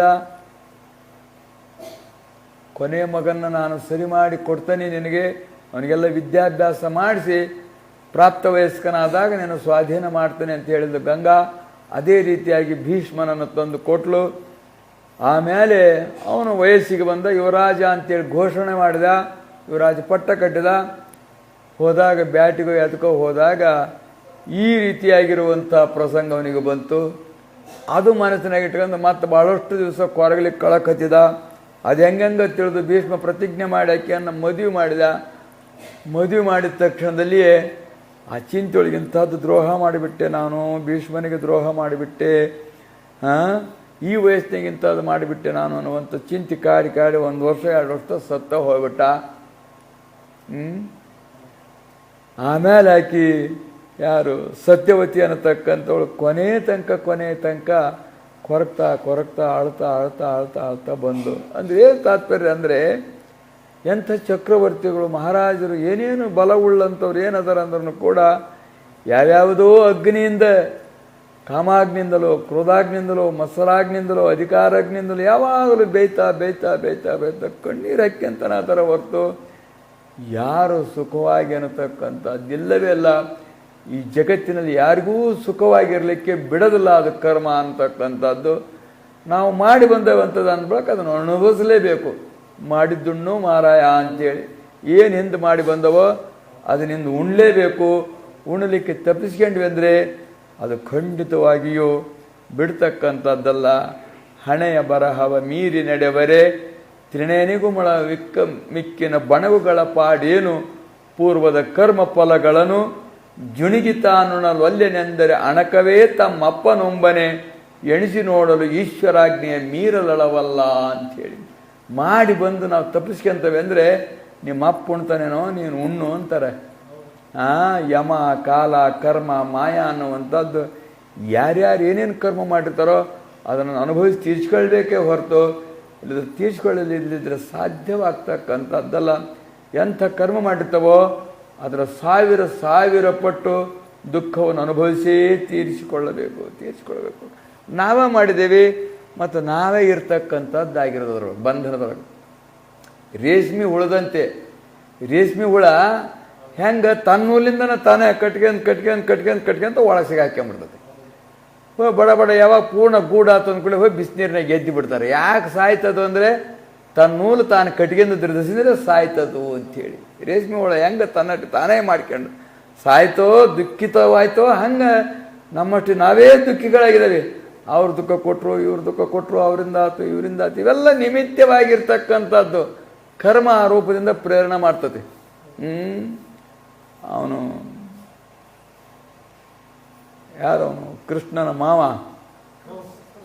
ಕಂಸಾಸುರ, ಅವರಪ್ಪ ಕಂಸಾಸುರನಪ್ಪ ಎಂಥದೋ ರಾಜ ಅಂಥೇಳಿ ಅವನ ಕಟ್ಟಿಸಿದ್ದದು. ಯಾವ್ದ ಬಂದಿಖಾನಿನ ಜೈಲು ಉಗ್ರಸೇನ ಅಂತನ ಏನು ಉಗ್ರಸೇನ ಅಂತೇಳಿ ಅವನು ಕಂಸನ ತಂದೆಯಾಗಿರ್ತಕ್ಕಂಥ ತಾನೇ ಕಟ್ಟಿಸಿದ ಬಂದಿಖಾನೆ ಒಳಗೆ ಕೊನೆಗೆ ತಾನೇ ಬಂದಿಯಾಗಿಬಿಟ್ಟ. ಇವನು ಕಂಸ ಯಾವಾಗ ಪ್ರಬಲಕ್ಕೆ ಬಂದ ಅಂದ ಕೂಡ್ಲೇ ಅವನ ಕಿರೀಟ ಅಧಿಕಾರ ಎಲ್ಲ ಕಸಗಂಡು ಅದರ ಕೂಡಿ ಹಾಕಿಬಿಟ್ಟ. ಒಯ್ದು ನನ್ನ ವಿರುದ್ಧವಾಗಿ ಮಾತಾಡ್ತಾನೆ ಇವನು ಅಂಥೇಳಿ. ಇವನು ಭಾಳ ಅಷ್ಟು ಅನಿಷ್ಟವಾಗಿ ವರ್ತನೆ ಮಾಡ್ತಿದ್ದ. ಜನರೆಲ್ಲರೂ ಬೇಸತ್ತಿದ್ರು. ಅದಕ್ಕೆ ಕಂಡು ಅವನು ಯುವರಾಜ ಪಟ್ಟದಿಂದ ಬಿಡಿಸ್ಬೇಕು ಅಂಥದ್ದು ಯೋಜನೆ ಮಾಡ್ತಿದ್ದಂಗನ ಬಡ ಬಂದು ತಾನು ಅಧಿಕಾರ ಚಲಾಯಿಸಿ, ಬಲ ಇತ್ತು, ಶಕ್ತಿ ಇತ್ತು, ಜನರಿದ್ರು ಅಂತ ದುಷ್ಟರು ಎಕಡೋಗಿ ಹಾಕ್ರೆ ಅವನ್ನ ಬಂದಿಖಾನೆಗ ಅಂತ ಹಾಕಿಬಿಟ್ಟ. ಏನಂದರೆ ಅವನೇ ಕಟ್ಟಿದ ಬಂದಿಖಾನೆ, ಕೊನೆಗೆ ಆ ಬಂದಿಖಾನೆಯೊಳಗೆ ತಾನೇ ಉಳಿದ ಅಂಥೇಳಿ. ಹಾಗೆ ನಾವು ಮಾಡ್ಕೊಂಡಿರುವಂಥದ್ದೇ ಕರ್ಮ ನಾವೇ ಅನುಭವಿಸ್ಬೇಕೆ ಹೊರತು ಯಾರು ಅನುಭವಿಸಲಿ ಅಂದರೆ ಖಂಡಿತವಾಗಿ ಅದು ಅನುಭವಿಸಲಿಕ್ಕಾಗೋದಿಲ್ಲ. ಯಾರು ಅನುಭವಿಸೋದಿಲ್ಲ, ಯಾರಿಗೂ ಕೊಡಲಿಕ್ಕೂ ಬರೋದಿಲ್ಲ, ಯಾರ್ದು ತಗೊಳ್ಳಿಕ್ಕೂ ನಾವು ಬರ್ತಕ್ಕಂಥದ್ದಾಗುವುದಿಲ್ಲ. ಅದರಿಂದ ಎಂಥವರಾದ್ರೂ ಕೂಡ ಮಾಡಿದ ದುಃಖವಾಗಿರ್ತಕ್ಕಂಥದ್ದನ್ನು ತಾವೇ ಅನುಭವಿಸಬೇಕು ಅಂಥೇಳಿ. ಭೀಷ್ಮನ ಯಾಕೆ ಶರಪಂಜರದ ಮೇಲೆ ಬಿದ್ದ ಅಂದರೆ ಅವನೊಂದು ಹೊತಿಕಾಟ ಸಣ್ಣ ಹುಡುಗಿದ್ದಾಗ ಹೊಡೆದು ಅದನ್ನು ಮುಳ್ಳಿನ ಕೊಂಪಿ ಮೇಲೆ ಹಾಕಿದ್ನಂತೆ. ಅದು 6-7 ದಿವಸ ತನಕ ಅದು ಮುಳ್ಳು ಸಿಗ ಹಾಕ್ಯಂದ್ರೆ ರಕ್ತ ಸೋರಿ ಸೋರಿ ಸೋರಿ ಸೋರಿ ಮುಳ್ಳೆಲ್ಲ ಮ್ಯಾಲೆ ನೆಟ್ಟು ಇವ್ನಿಗೆ ಹೆಂಗೆ ಬಾಣ್ ನೆಟ್ಟದು ಹಂಗೆ ನೆಟ್ಟು ಸೋರ್ ಸತ್ತು ಶಾಪ ಕೊಟ್ಟು ಸತ್ತದು ಓತಿಕಾಟ. ಇದು ಏನು ಬರೀ ಋಷಿಗಳಿಗೆ ಬರ್ತೈತಿ ಶಾಪ ಕೊಡೋದು ಅಂತೇನಲ್ಲ, ಎಲ್ಲವಕ್ಕೂ ಬರ್ತದೆ. ಒಂದು ಇರಿಬಿಗೂ ಶಾಪ ಕೊಡೋ ಶಕ್ತಿ ಐತಿ.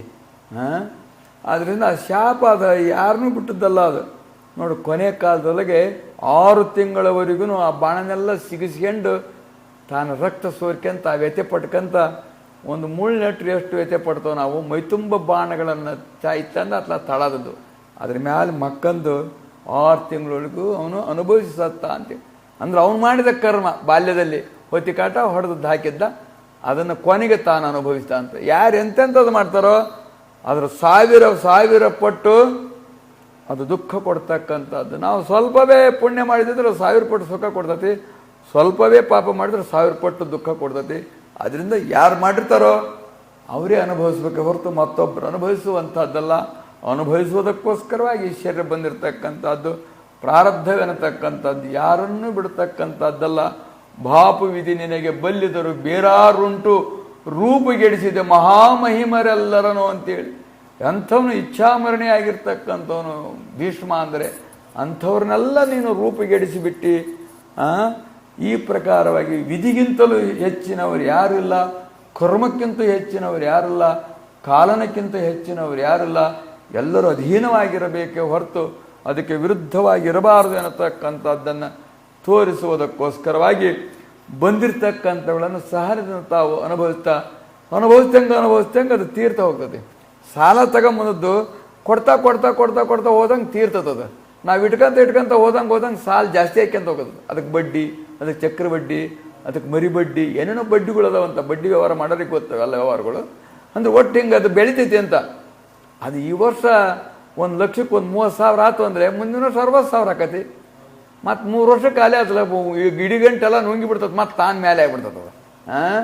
ಅಸಲಿಗಿಂತನೂ ಇದೇ ಜಾಸ್ತಿ ಆಗಿರ್ತತಿ ಅಂತ ಲೆಕ್ಕ ಅದು. ಹಾಗೆ ನಮ್ಮ ಕರ್ಮ ಅನ್ನತಕ್ಕಂಥದ್ದು ನಾವೇನಾರು ಮಾಡ್ತೇವೆ, ಅಯ್ಯೋ ಕಾಪಾಡಪ್ಪ, ಯಾವ ದೇವ್ರ ಹತ್ರ ಹೋದ್ರೆ ಇದರಿಂದ ಕಾಪಾಡಪ್ಪ, ಅದರಿಂದ ಕಾಪಾಡಪ್ಪ, ಹಿಂಗೆ ಉಳ್ಕೊಳಕ್ಕೆ ಪ್ರಯತ್ನ ಮಾಡ್ತೇವೆ.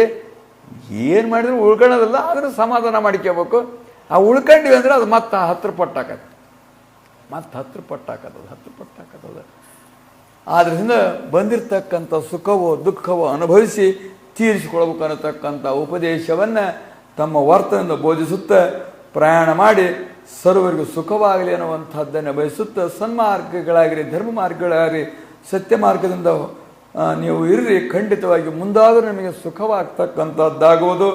ಧರ್ಮಾತ್ ಸುಖಂ ಅಂತೇಳಿ ಧರ್ಮದಿಂದ ಸುಖವಾಗ್ತದೆ ಹೊರತು ಇನ್ಯಾತರಿಂದಲೂ ಸುಖವಾಗುವುದಿಲ್ಲ ಅಂತೇಳಿ ಜನರಿಗೆ ಬೋಧಿಸ್ತಾ ಸಂಚಾರ ಮಾಡುತ್ತಿದ್ದರು ಎಂಬಲ್ಲಿಗೆ ಸಿದ್ಧಾರೂಢ ಕಥಾಮೃತದೋಳು ಶ್ರವಣ ಮಾತ್ರದಿಂದ ಪಾಪಗಳನ್ನು ಭಸ್ಮ ಮಾಡುವಂಥ ಈ ಅಧ್ಯಾಯವನ್ನು ಶಿವದಾಸನು ಸದ್ಗುರುವಿನ ಚರಣಾರವಿಂದಗಳಲ್ಲಿ ಅರ್ಪಿಸಿರುವನು.